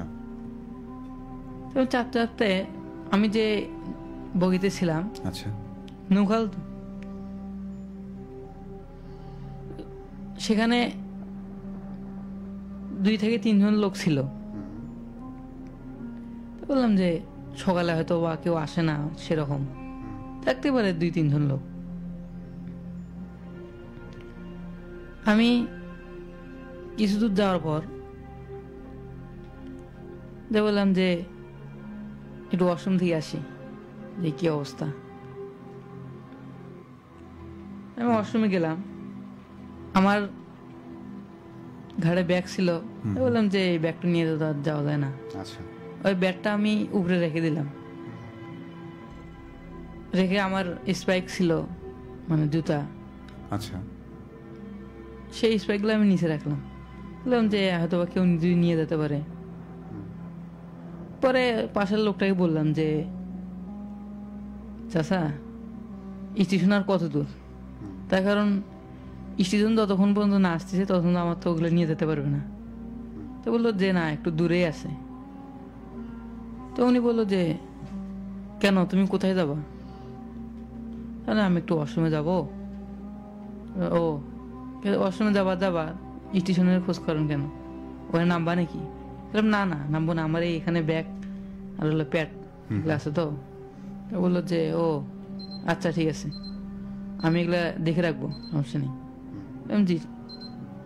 তা আমি ওয়াশরুম করলাম, ওয়াশরুম করে আসলাম। আসার পর পরে স্টেশনে থামলো। স্টেশন থামার পর সবাই চলে গেছে, শুধু যে চাচার সাথে আমার কথা হয়েছে সে চাচা আছে। আচ্ছা। তাই আমি বললাম চাচা আপনি কোথায় যাবেন? উনি কোনো জবাব দিল না। পরে আমি বললাম যে আপনি কোথায় যাবেন? তো বললো যে আমি যাব না, আমি একটু সামনেই নামবো। ও আচ্ছা। আমি ওখানে বসে মোবাইল চাপতেছি, উনি আমার পাশেই, উনি আর আমি ওই বগিতেই। ওকে। চাপতে চাপতে হয়তো চোখ গেল, কি গেল, চাচা কই গেল। তা আমি এক বগিতে একলাই থাকলে কিরকম একটা নিজেকেও ভয় লাগে। হ্যাঁ। পরে উঠলাম, উঠে দরজা কাছে দেখলাম যে দরজার ওখানে একটা ছেলে বসে আছে। তো বললাম যে তুমি ভেতরে ফাঁকা আছে, ভেতরে না যায় এখানে বসে আছো কেন? অসংখ্য চেয়ার ফাঁকা আছে। হ্যাঁ হ্যাঁ। তো উনি বললেন যে না, আমার এখানে যেতেই ভালো লাগে, ওই যে আমি দরজায় বসে যাই। ও আচ্ছা ঠিক আছে। পরে আসি দিয়ে চাচা আমি একটু উঠলাম, দেখি ওয়াশরুমেও নাই। পরে দেখি যে কোথাও নাই। পরে আমি একটু যে বললাম যে চাচা কোথায় গেলেন?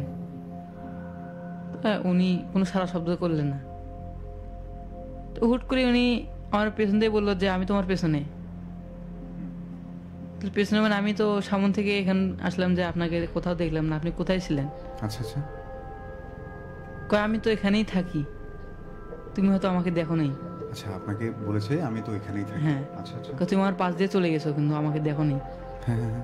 আমি বললাম যে কেন? আর সম্পূর্ণ ট্রেন তো ফাঁকাই, হ্যাঁ। মানে আমার সামনে দিয়ে গেলে আমি তো দেখতে পারবো, শুধু ওই ছেলেটা ওখানে বসে আছে। ওনার সাথে আমি পরিচয় হলাম, পরিচয় আপনার খুঁজলাম যে আপনি কোথায়। ওদিকে আপনি নাই এখানে। তো আমি বললো যে আমি এখানেই থাকি, সর্বক্ষণে আমি এখানেই থাকি। আচ্ছা আচ্ছা। আমি বললাম যে আপনি না বললেন, একটু আগে বললেন যে আপনি সামনে স্টেশনে নামবেন, এখন বলে আমি এখানেই থাকি। আমি আবার বললাম যে হয়তো টিকিটের কথা যদি বলে, তাই বললাম যে হ্যাঁ আমার কাছে টিকিট আছে, সমস্যা নেই। তো উনি আমাকে বললো যে না আমি কোনো টিকিট মাস্টার না। তা বলে কেন, তাহলে এখানেই থাকো, বিষয়টা কেমন একটা না। আচ্ছা, তারপর?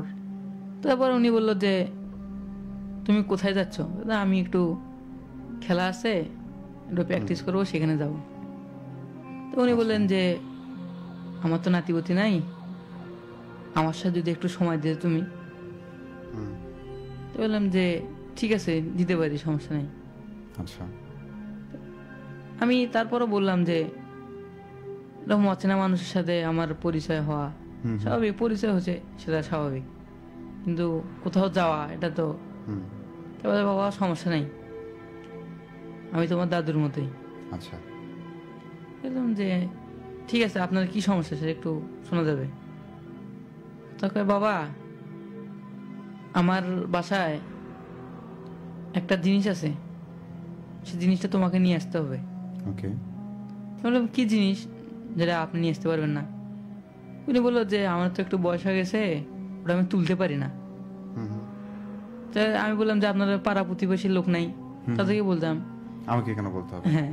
তো উনি বললো যে না আমি ওনাদেরকে বিশ্বাস করি না। আমি বললাম যে কেন, আপনাদের গ্রামের ভেতরে কি একজন আপনাকে বিশ্বাস করে না, বা আপনি তাদেরকে বিশ্বাস করেন না?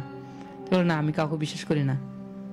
তো বললাম যে যেহেতু আমাকে বিশ্বাস করেছেন ঠিক আছে, আমি আজকে যাবো না, আপনার সঙ্গে যাব। তো বললো যে ঠিক আছে আমরা সামনের স্টেশনে নামি।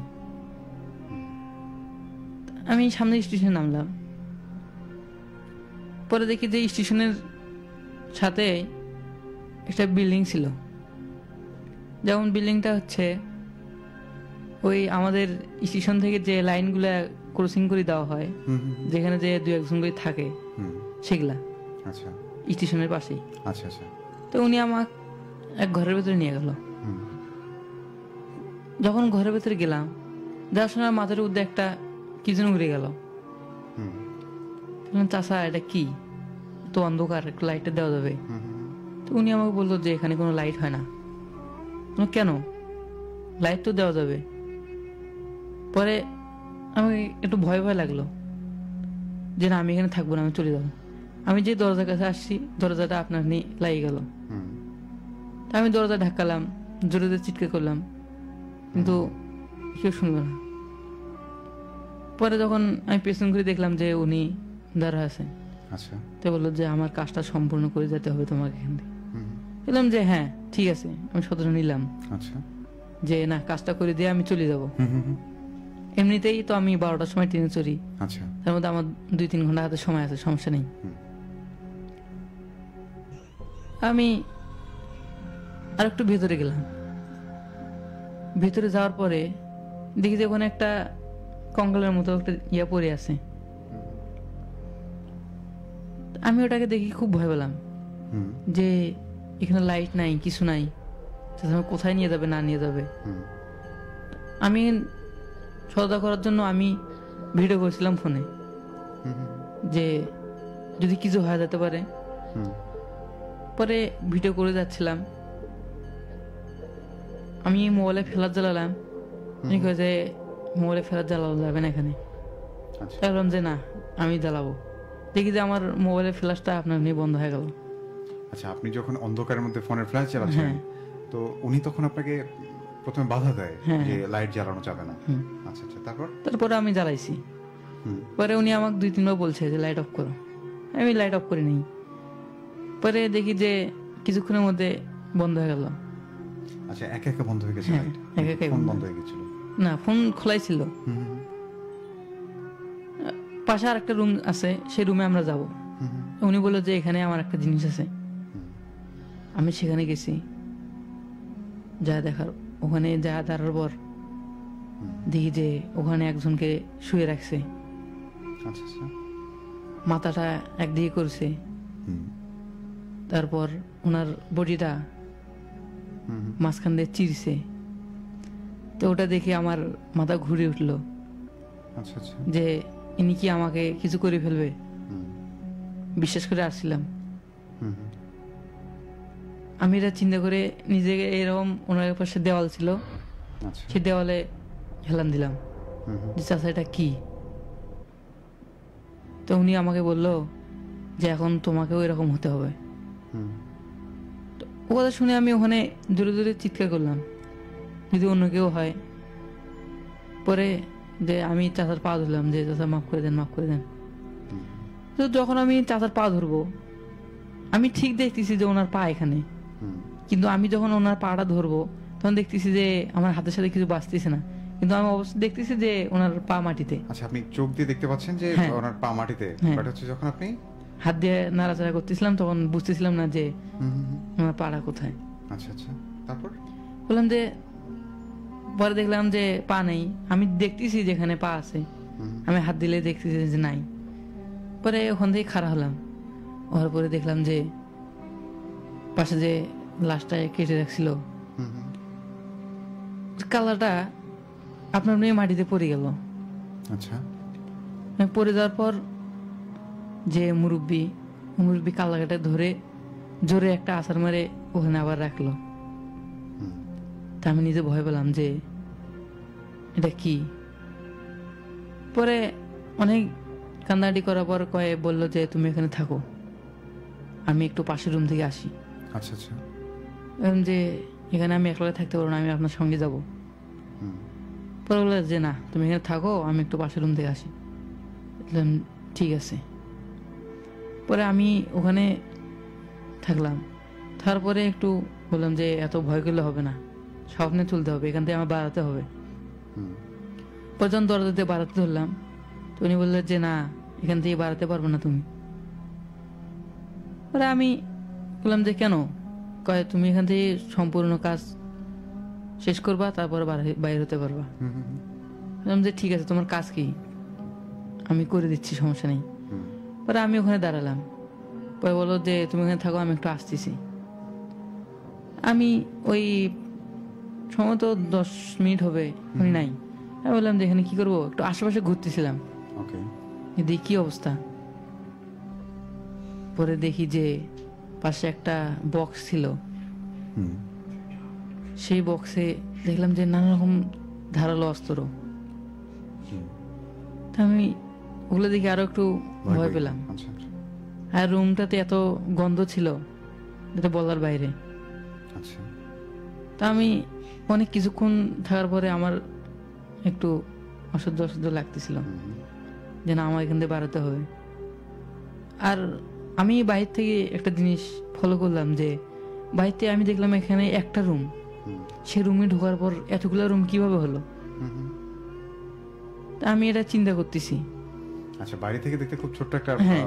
বাড়ি মনে হচ্ছিল। আচ্ছা। হুম, হুম, পরে ওখানে ঢোকার পরে এতগুলো রুম কেমনে সম্ভব। পরে ওখানে একটু আশেপাশে ঘুরতেছি, হুট করে আবার যে কালাটা, যে কাটা কালাটা ছিল হুম, সেটা আবার মাটিতে পড়ে গেছে। তো দেখি যে মাটিতে পড়ে যাওয়ার সঙ্গে সঙ্গে আমাদের ঘুরে ঘুরে আমার কাছে আসতেছে। আচ্ছা। পরে আমি ওখান থেকে অন্যদিকে চলে গেলাম, হ্যাঁ। যে অন্যদিকে গেলে হয়তো এদিকে নামা আছে, কারণ এদিকে ঘুরে ঘুরে আসতেছে। হুম, হুম, হুম, পরে আমি অন্যদিকে যা খাড়ালাম, দেখি যে ওই অস্ত্রগুলা একা একা ওখান থেকে উঠে আসলো। উঠে এসে ওই যে কাটা কালাটা আছে, একটা অস্ত্র দেওয়ার কালাটায় চোট মারা হলো। হ্যাঁ, হ্যাঁ, হ্যাঁ। তা আমি দেখি ওখানে পুরো একদম মাথা ঘুরে গেছে আমার, যেটা কি হচ্ছে আমার সাথে। হুম, তো উনি এখন পাশের রুমতে বলতেছে যে বেশি বেয়াদবি করিস না, না হলে তোর অবস্থা খারাপ আছে, হুম, এখনো তোর কিছুই করি নাই। তা আমি বললাম যে আমি ডাকতেছি কতক্ষণ হলো, আসছিস না, আবার পাশের রুম থেকে এভাবে আওয়াজ দিচ্ছ। হুম, হুম, পরে দেখি যে কালারটা তখন চোট মারা হলো কালার উপর, হুম, তখন সম্পূর্ণ রক্ত, কিছু রক্ত আমার গায়ে আসলো। আচ্ছা। তা আমি ওখানে দেওয়ালে চিন্তা করলাম যে এই লাশটা যদি আরো অনেক আগে কাটা, যদি কাটানো হয় তাহলে তো আর রক্ত, যেহেতু গর্দানটা কেটে দেওয়া হয়েছে, সব রক্ত পড়ে যাওয়ার কথা, এর রক্ত এখনো কেন? তা আমি ওই কথা চিন্তা করলাম যে না, এখানে কোনো রহস্য আছে, এটা আমার বাড়াতে হবে। তা আমি ওখান থেকে একটা ছুরি নিলাম, যে না, সাহস করি যাতে হবে, আমার থেকে বাড়াতেই হবে। তো ওখানে দেখলাম যে একটা ছুরি আছে বড়, পরে ওই ছুরিটা নিয়ে আমি যাচ্ছি, যে আসলে ওনাকে আমি যদি না যেতে দেয় তাহলে কিছু করবেন বা ভয় দেখে আপনি ওখান থেকে চলে যাবেন। আচ্ছা আচ্ছা। পরে যখন আমি এরকম দরজা পার হচ্ছি, তো উনি কোথা থেকে যেন একটা ঢেল ছুঁড়ে মারলেন আমার দিকে। আমি তখন পড়ে গেলাম ওখানে। বললাম যে আপনি কোথায়, আপনি সামনে আসেন, আপনাকে আমি দেখে নেব, আপনি কে? আমি ভয় দেখলাম যে আপনাকে আমি পুলিশে দিব, আপনার এখানে লাশ আছে। তো বলার পর আমি যেই আরেকটা পা দিলাম যে বাইর হব, আচ্ছা, তো যে দরজাটা, ওই দরজা দিয়ে আমাকে এমনভাবে আঘাত করা হয়েছে, আমি একদম ওই যে লাশ আছে সে লাশটার উপরে যা পড়লাম। তো ওখানে আমি নামতেছিলাম ওখান থেকে, যে নামি যে কি শুরু করেছে আমার সাথে। পরে আমি ওখানে শুয়ে থাকা অবস্থায় এদিক ওদিক দেখলাম যে কোথাও দিয়ে বাইরে হওয়া যায় নাকি, গোপন রাস্তা খুঁজলাম, দেখি যে কোথাও ফাঁকা ফুঁকে নাই যে বাইরে হওয়া যাওয়ার মতো। পরে আমি উঠবো, সেই সময় যে লাশ কাটে যাচ্ছিল, তো ওই কাটা লাশটা আমাকে এরকম জড়াই ধরলো হাত দিয়ে। আমি বললাম যে এখানে এ তো মারা গেছে, আর এর গাছে দুর্গন্ধ বাড়া যাচ্ছে, এ কেমনে আবার এরভাবে বাঁচলো, কেমনে সম্ভব? পরে আমি দূরে দূরে চিৎকার করলাম যে চাচা আপনি কোথায়? আমি বললো যে আমি তোমার সাথেই আছি। বললাম যে মানে আমি তো কিছু বুঝতে পারতেছি না, তোমাকে আমি দেখলাম ভালো, তুমি আবার এই অবস্থায় কেন? তো বললো যে আমি তোমাকে এখন খাবো। দেখলাম যে ওই কাল্লা ছাড়াই লাশটা আমাকে ওখানে রাখলো। তো ওনাদের এত শক্তি, আমি দুই হাত ধরে এরকম ইয়ে করতে ধরলাম, দেখি যে সত্যি সে না। পরে উনি আমাকে একটা ইয়ের সাথে বাঁধলো, বাঁধার পর ওই লাশটা শুধু এক নখ দিয়ে এরকম ইশারা করছে। ওখানে ওই বক্স থেকে সব ধারালো অস্ত্র ওনার সামনে এসে হাজির। তা যাই হোক, আমি কিছু মাদ্রাসায় পড়ছি, তখনও মাদ্রাসায় পড়তেছিলাম। আমি তখন একটু দূরে দূরে কেরাত পড়লাম। আসলে সে সময় আমি বুঝতেছিলাম না যে আমি কোন কেরাতটা পড়লে আমার ভালো হবে, আমার মুখে যা আসতো সেটাই পড়তেছিলাম। পড়তেছি, এটা পড়ার পর দেখলাম যে সব অস্ত্রগুলো নিচে পড়ে গেল। পড়ে যাওয়ার পর ওই কাটা লাশটা ওও পড়ে গেল। পরে দেখি যে পাশের রুম থেকে আবার চাচা দৌড়ে আসলো। আমি বললাম চাচা এটা না, এটা এখানে না, আপনি আবার ওখান থেকে কেমনি আসলেন? উনি বললো যে তুমি এই কেরাত বন্ধ করো, নাহলে তোমার গর্দন আমি এখানেই কেটে ফেলবো। তারপর আমি কিছু না মনে করে ধরে ধরে কেরাত পড়লাম। কেরাত পড়ার পর উনি আমার গলা টিপে ধরলো। উনি বললো যে আমি তোমাকে ছেড়ে দেব, কিন্তু শর্ত আছে। আচ্ছা। আমি বললাম যে হ্যাঁ বলেন। তোর এই কেরাত বন্ধ করতে হবে, আর আমি যতক্ষণ না বন্ধ ছেড়ে দিছি ততক্ষণ পর্যন্ত তোর এখান থেকে যাওয়া হবে না। তখন ভাবলাম যে ফোনটা বাই করি, তখন দেখি ফোনটা আমার কাছে নেই, মাটিতে পড়ে আছে। পরে যখন ফোনটা নিতে ধরলাম, ফোনটা দেখলাম যে হাওয়ায় ওই দেওয়ালের সঙ্গে লাগলো। আচ্ছা। পরে তো কারোর সাথে যোগাযোগ করতে পারলাম না। পরে আমি ওখানে কান্না করতেছি, তো ও আবার আমার কাছে অস্ত্র নিয়ে আসতেছে। আমি আবার জোরে জোরে কেরাত পড়া শুরু করলাম। তো এই কাটা লাশটা দেখি যে আবার উঠে আসলো। তখন দেখি যে একজন শুধু কাটা লাশ, ওই চাচা ছিল না তখন? তখন ছিল না, এখন দুইজনেই।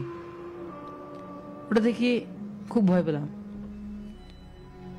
তো আমি দেখলাম যে চাচারে, আমি ঘুরতেছিলাম ওই পাশ দিয়ে, চারপাশ দিয়ে ঘুরতেছিলাম, ওনারা আমার সাথে সাথে ঘুরতেছিল। তো ঘুরতে ঘুরতে যখন দরজার মুখ হয়, আমি তো জোরে দৌড় দিতে চাচ্ছিলাম, পাশ থেকে উনি আমার আটকাইছে, আমার পায়ের পেছন থেকে এই গলার যে অংশটা সে অংশটা ধরে আবার আচ্ছা। নিয়ে এসছে। তো বললো যে তুমি কোথায় যাও, আমরা তোমার রক্ত খাবো। আমি বললাম যে চাচা আপনার তো আমি উপকার করতে আসছিলাম, তো সেই মুহূর্তে আমাকে এইভাবে ধরা হলো কেন? কয়ে যে তুমি তো উপকার করতে নিয়ে আসছিলাম, তুমি তো উপকারটা করতে পারবা না। আচ্ছা। তো বললাম যে আমি তো মানুষ, সব কিছু করতে পারবো ইনশাল্লাহ। বললো যে, আমি বললাম যে বলেন কি উপকার করতে হবে। উনি আমাকে বললো যে ঠিক আছে আমাকে একটা উপকার করতে হবে তোর। আমি বললাম যে হ্যাঁ বলেন। আমি বললো যে তোর গা থেকে আমাকে 1 গ্লাস রক্ত দিতে হবে। কি বলেছে? আপনার শরীর থেকে মানে 1 গ্লাস রক্ত দিতে হ্যাঁ। বলেছে? আমি বললাম যে কেন, আমার রক্ত দিয়ে আপনার কি হবে, কি বলা হবে? আর এই লোকটা কি যে এখানে এইভাবে আবার উঠে আসতেছে, আবার শুইতেছে, যখন ইচ্ছা সেটাই করতেছে, ওটা তুমি বুঝবে না। তা আমি বললাম যে না আমি কোনো রক্ত দিতে পারবো না। তো বললো যে তুই রক্ত দিবি না, তাহলে তোর জীবনটা এখানে হারাতে হবে। আচ্ছা। আমরা শুধু তোর কাছ থেকে 1 গ্লাস রক্তই চেয়েছি, পুরো রক্ত না শরীরের। আমি ভয়ে ভয়ে বললাম যে ঠিক আছে দিব, তবে আমাকে যেখান থেকে নিয়ে এসছেন আপনি, যে রুম দিয়ে আমাকে ঢুকাচ্ছেন সেই রুমে আগে যাব, তারপরে আমি দিব। তো বললো যে ঠিক আছে ওই রুমে তোমাকে নিয়ে যাওয়া হবে। আচ্ছা। একদম যে গেট, আমি যে গেট দিয়ে ঢুকছিলাম, যে প্রথম যে রুম, সে রুমে গেছি। ওখানে যাওয়ার পর দেখি যে আশেপাশে অনেকগুলা কঙ্কাল পড়ে আছে। আচ্ছা। পরে ও চাচা আসলো, আসার পর ওই যে লাশ ছিল সেটাও দেখি যে আসতেছে। পরে যখন ওই রুমটাতে আমাকে নিয়ে আসা হলো, তখন চাচা শুধু হাত দিয়ে এরম করলো, তাই দেখি যে ওই লাশটা আবার উড়ে যায় আরেক জায়গায় পড়লো। আচ্ছা আচ্ছা। আমি বললাম যে আমি রক্ত দিব, আমার আর একটা শর্ত আছে। উনি বললো যে তোমার কত শর্ত লাগবে আমি দিব, তাও আমাকে রক্ত দিতে হবে। যে হ্যাঁ ঠিক আছে।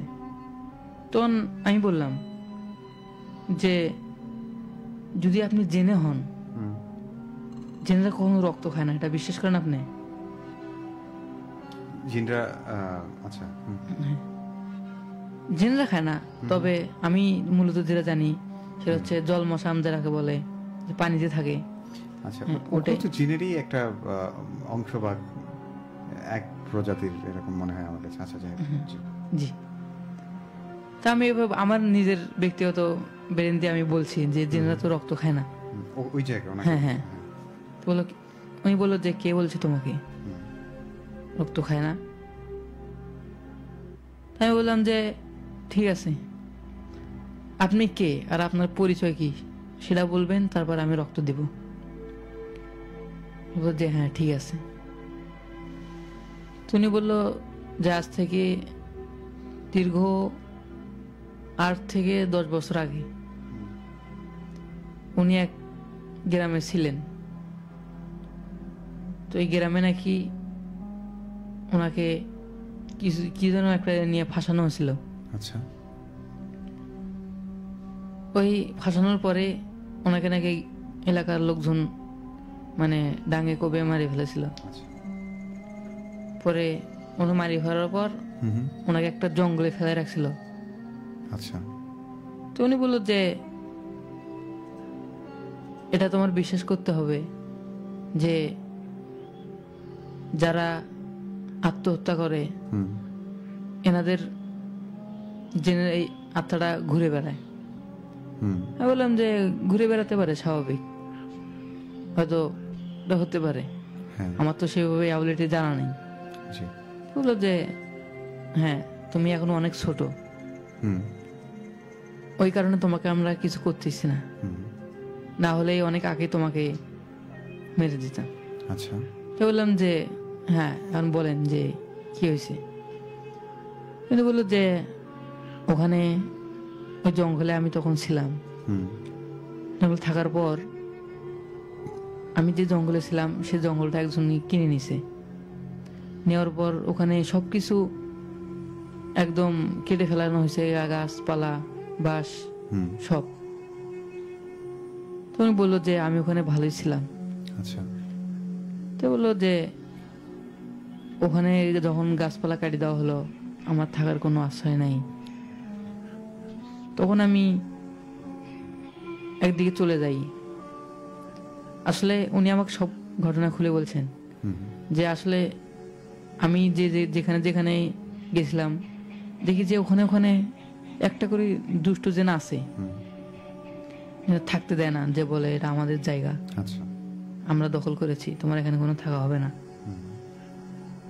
পরে আমি খুঁজতে খুঁজতে এখানে একটা জায়গা খুঁজে পাইছি। তো আমি বললাম যে আমার তো লেট হয়ে যাচ্ছে, আমি আর অত কথা শুনতে চাই না। হুম। তো বললাম যে আমি এখন চলে যাব। বললো যে আমাকে যে জিনিসটা দিতে চাইলে সেটা দিয়ে দাও। আচ্ছা।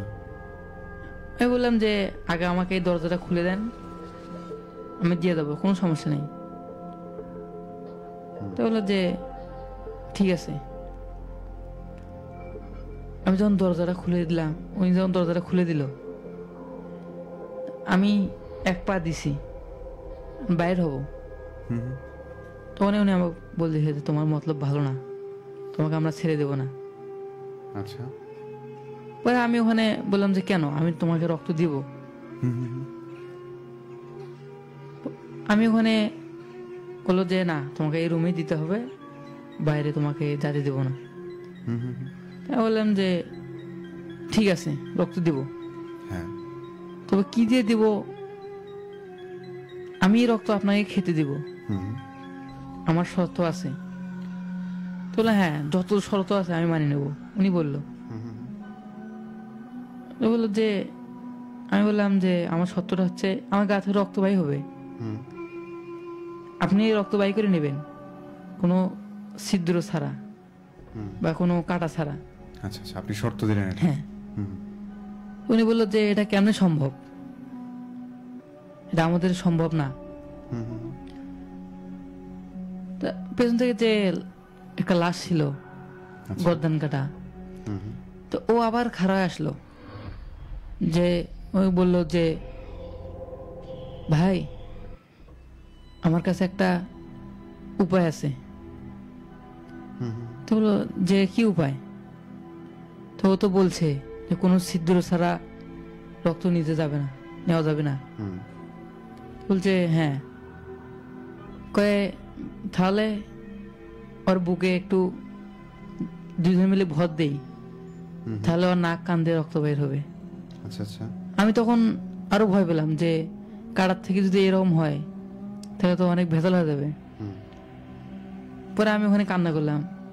কান্না করার পর উনি বললো যে ভালো চাস তো রক্ত দিয়ে যায় এখান থেকে। হুম। আমি বললাম যে রক্ত দিয়ে যাবো, তারপরে কিন্তু আমাদের খবর আছে। হুম। তা আমি বললাম যে আমি যে চলে যাচ্ছি, আমার ফোনটা। হুম। পরে ফোনটা দিল। ফোনটা দেওয়ার পর আমি ওখানে দেখলাম যে ফোনে চার্জ নেই, আচ্ছা। আর আমার ডিসপ্লে অর্ধেকটা চলে গেছে। দাঁড়া আছি, ওরা লাশকাটাটা আমাকে সামন দিক দিয়ে গলাটা ধরলো। আচ্ছা। ধরার পর ও যখন সামনে নিয়ে গেল, যে অন্য একটা রুমে যে লাশকাটা ছিল সেখান থেকে ওর যে কালারটা, সে কালারটা উড়ে আসলো। আচ্ছা। পরে উড়ে আসার পর আমি ওটা দেখে আরো ভয় পেলাম। পরে বললাম, উনি বললো যে তুই এখন আমাদেরকে রক্ত দিবি কিনা বল, আমাদেরকে খুব ক্ষুধা লেগেছে। বললাম যে না, আমি রক্ত দিতে পারবো না, যা ইচ্ছে সেটা করে নিতে পারো তোমরা।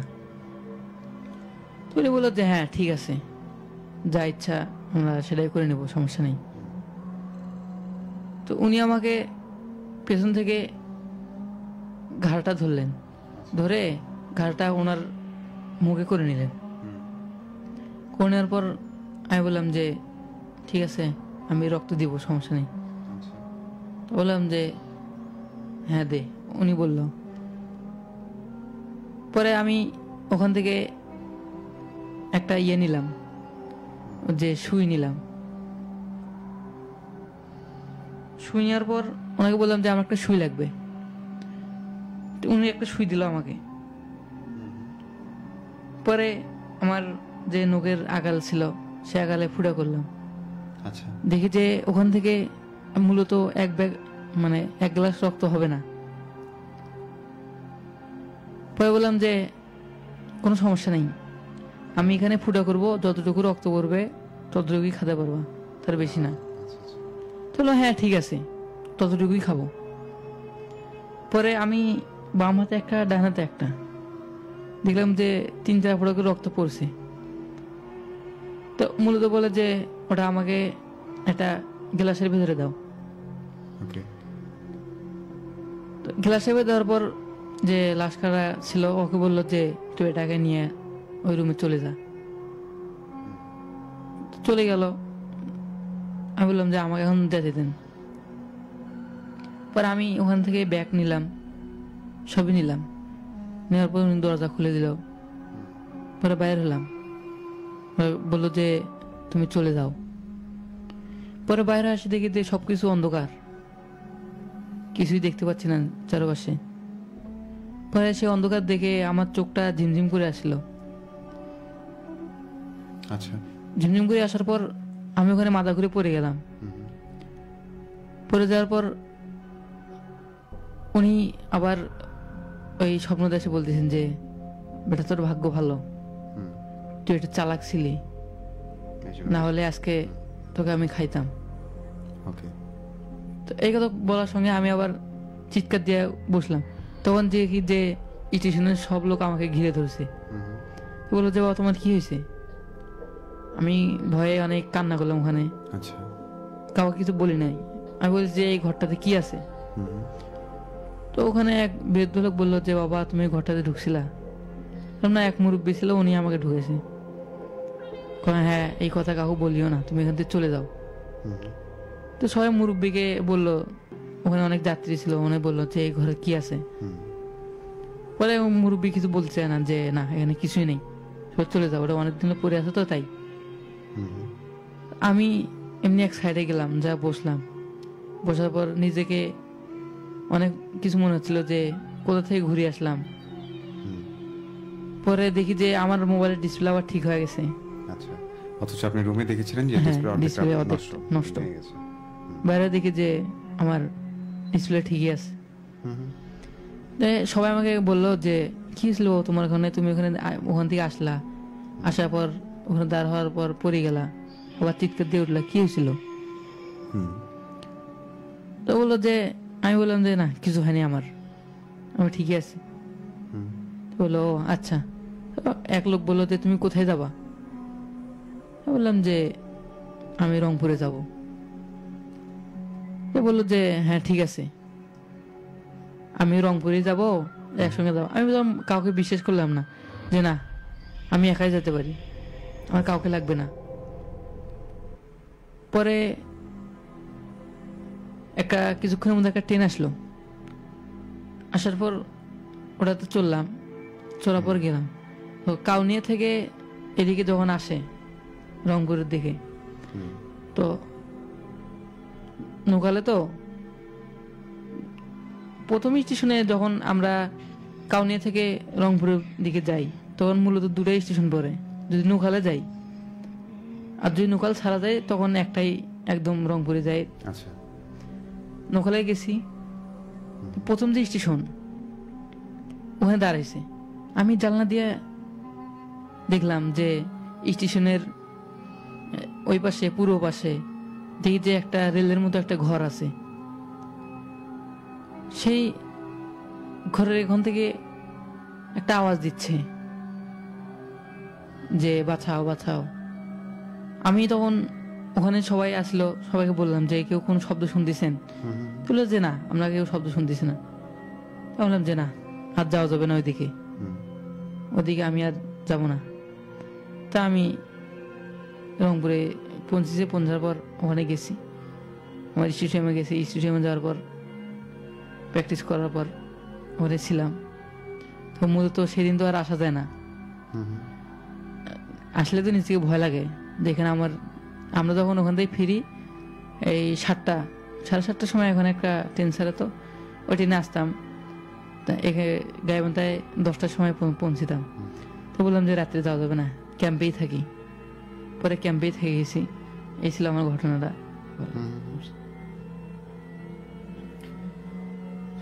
থ্যাংক ইউ সো মাচ হাফিজ নাইম ভাই, আপনার সুদীর্ঘ লম্বা একটা ঘটনা শুনলাম। আসলে বেশ চমৎকার অভিজ্ঞতা ছিল আপনার এই ঘটনাটি। সো আপনি দ্বিতীয়বার আর জীবনে এই ঘটনার সম্মুখীন হতে চান না। সেই কামনায় আপনাকে অনেক অনেক ধন্যবাদ। আমি এবার জানতে চাই যে কে কে আমাদের সাথে যুক্ত ছিলেন এতক্ষণ জুড়ে এবং কারা কারা এখন আছেন। দেখতে পাচ্ছি এখানে ছিলেন আমাদের সাথে জাহিদুল ইসলাম বরকত ভাই। অনেকদিন পর আপনার কমেন্ট পেলাম, অনেক ব্যস্ত আছেন আই থিঙ্ক। লিখেছেন আমাদেরকে শাহ আলম সরকার, ভাইয়া কেমন আছো? অনেক ভালো আছি। লিখেছেন আমাদেরকে নাহিদ, লিখেছেন পাশে আছি আমি নাহিজুর, ওকে ফাইন। লিখেছেন যে ইমেল কিভাবে পাঠাতে হয় আমাকে প্লিজ বলবেন। ইমেল পাঠাতে হলে অবশ্যই আপনার ঘটনাটি সম্পর্কে আপনার নাম, ঠিকানা, ফোন নম্বর সহ কতদিন আগে ঘটেছে, কার সঙ্গে ঘটেছে এবং কোন জায়গায় ঘটেছে, এই সমস্ত কিছু বর্ণনা দিয়ে আপনার ঘটনাটি লিখে আমাদেরকে পাঠিয়ে দিন। আমাদের মেইল অ্যাড্রেসটি হচ্ছে bhoot.sarabela@gmail.com, যেটি আমাদের ফেসবুক লাইভের স্ক্রিনে দেখতে পাচ্ছেন, লেখা আছে এখানে। এরপর দেখতে পাচ্ছি আমাদেরকে লিখেছেন তাইরুল আহমেদ, অনেকদিন পর ভূতবেলা শুনছি। দেখতে পাচ্ছি লিখেছেন আমাদেরকে জাহিদুল ইসলাম বরকত ভাই, আসসালামু আলাইকুম রাতুল ভাই, কেমন আছেন? অনলাইনে শুনছি, কমেন্ট করার জন্য ফেসবুকে এলাম। অনুষ্ঠান অনেক সুন্দর হচ্ছে, যুক্ত আছি শেষ পর্যন্ত, অনেক অনেক ভালোবাসা রইল ভাইয়া। লিখেছেন আমাদেরকে সাদুল্লাপুর নেট ভালো, তাই ক্লিয়ার শোনা যাচ্ছে। যুক্ত থাকার জন্য ধন্যবাদ। লিখেছেন আমাদেরকে ভাইয়া আমি আপনার নিউ ফ্রেন্ড মৃদুল হাসান জীবন, ওয়েলকাম আপনাকে, আশা রাখছি এখন থেকে আমাদের সঙ্গেই থাকবেন। লিখেছেন আমাদেরকে আবারও চমক সরকার, লিখেছেন আমাদেরকে MH লুবিন, যুক্ত হলাম ঢাকা থেকে, ভূত দেখার ইচ্ছে কবে পূর্ণ হবে? লিখেছেন রুবেল প্রধান। কামরুজ্জামান কনক লিখেছেন আমি মুন্সিগঞ্জ থেকে শুনছি। কামরুজ্জামান কনক, আপনাকে স্বাগত ভূতবেলায়। আশা রাখছি এখন থেকে আমরা আপনাকে রেগুলার ভূতবেলায় পাবো। এরপর আমাদের সাথে আছেন চমক সরকার আবারও লিখেছেন আমাদেরকে মনীষা আক্তার, উনি ট্যাগ দিয়েছেন বেশ কয়েকজনকে, নুসরাত জাহান, নৌরা আফরিন আক্তার, সেই সঙ্গে আরও অনেকজনকে উনি ট্যাগ করেছেন এখানে। লিখেছেন আমাদেরকে শামীম ভাই, লিখেছেন হ্যালো রাতুল ভাই। হেই শামীম ভাই, কি অবস্থা? অনেক দূর, অনেকদিন পর আপনার কমেন্ট দেখতে পাচ্ছি। লিখেছেন আমাদেরকে মোশাররফ ইসলাম, মদনের পাড়া থেকে শুনছি, ভালো লাগছে। নুসরাত জাহান নূর ছিলেন আমাদের সাথে। লিখেছেন আমাদেরকে আব্দুল মালিক, তারপর দেখতে পাচ্ছি সৌরভ আহমেদ শুভ ছিলেন আমাদের সাথে। লিখেছেন ঘটনাটি যদি 12টার দিকে হলে আরো ভালো হতো। আচ্ছা, উনি অনুষ্ঠানের কথা বলেছেন যে অনুষ্ঠানটি রাত 12টায় হলে ভালো হতো। আমাদের সম্প্রচার সময় রাত 11টা পর্যন্ত, সকাল 7টা থেকে রাত 11টা পর্যন্ত। যদি কখনো সম্প্রচার সময় বাড়ানো হয় তখন সেদিকে ভেবে দেখা যাবে যে সম্ভব হয় কিনা। এরপর আমাদেরকে লিখেছিলেন জুয়েল আহমেদ, লিখেছেন আমাদেরকে অসংখ্য ধন্যবাদ। স্বর্ণা জাহানকেও ধন্যবাদ জানাই, উনি আমাদের সাথে ছিলেন শেষ পর্যন্ত। আব্দুল মালিক লিখেছেন, আচ্ছা উনি আরেকজনকে মেনশন দিয়ে এই কথাগুলো লিখেছেন। সো আজকের ঘটনা শুনতে শুনতে আজকে বিশাল বড় বড় দুটি ঘটনা ছিল, আমাদের অতিথির কাছ থেকে শুনেছি, এবং একটি মেইল ছিল।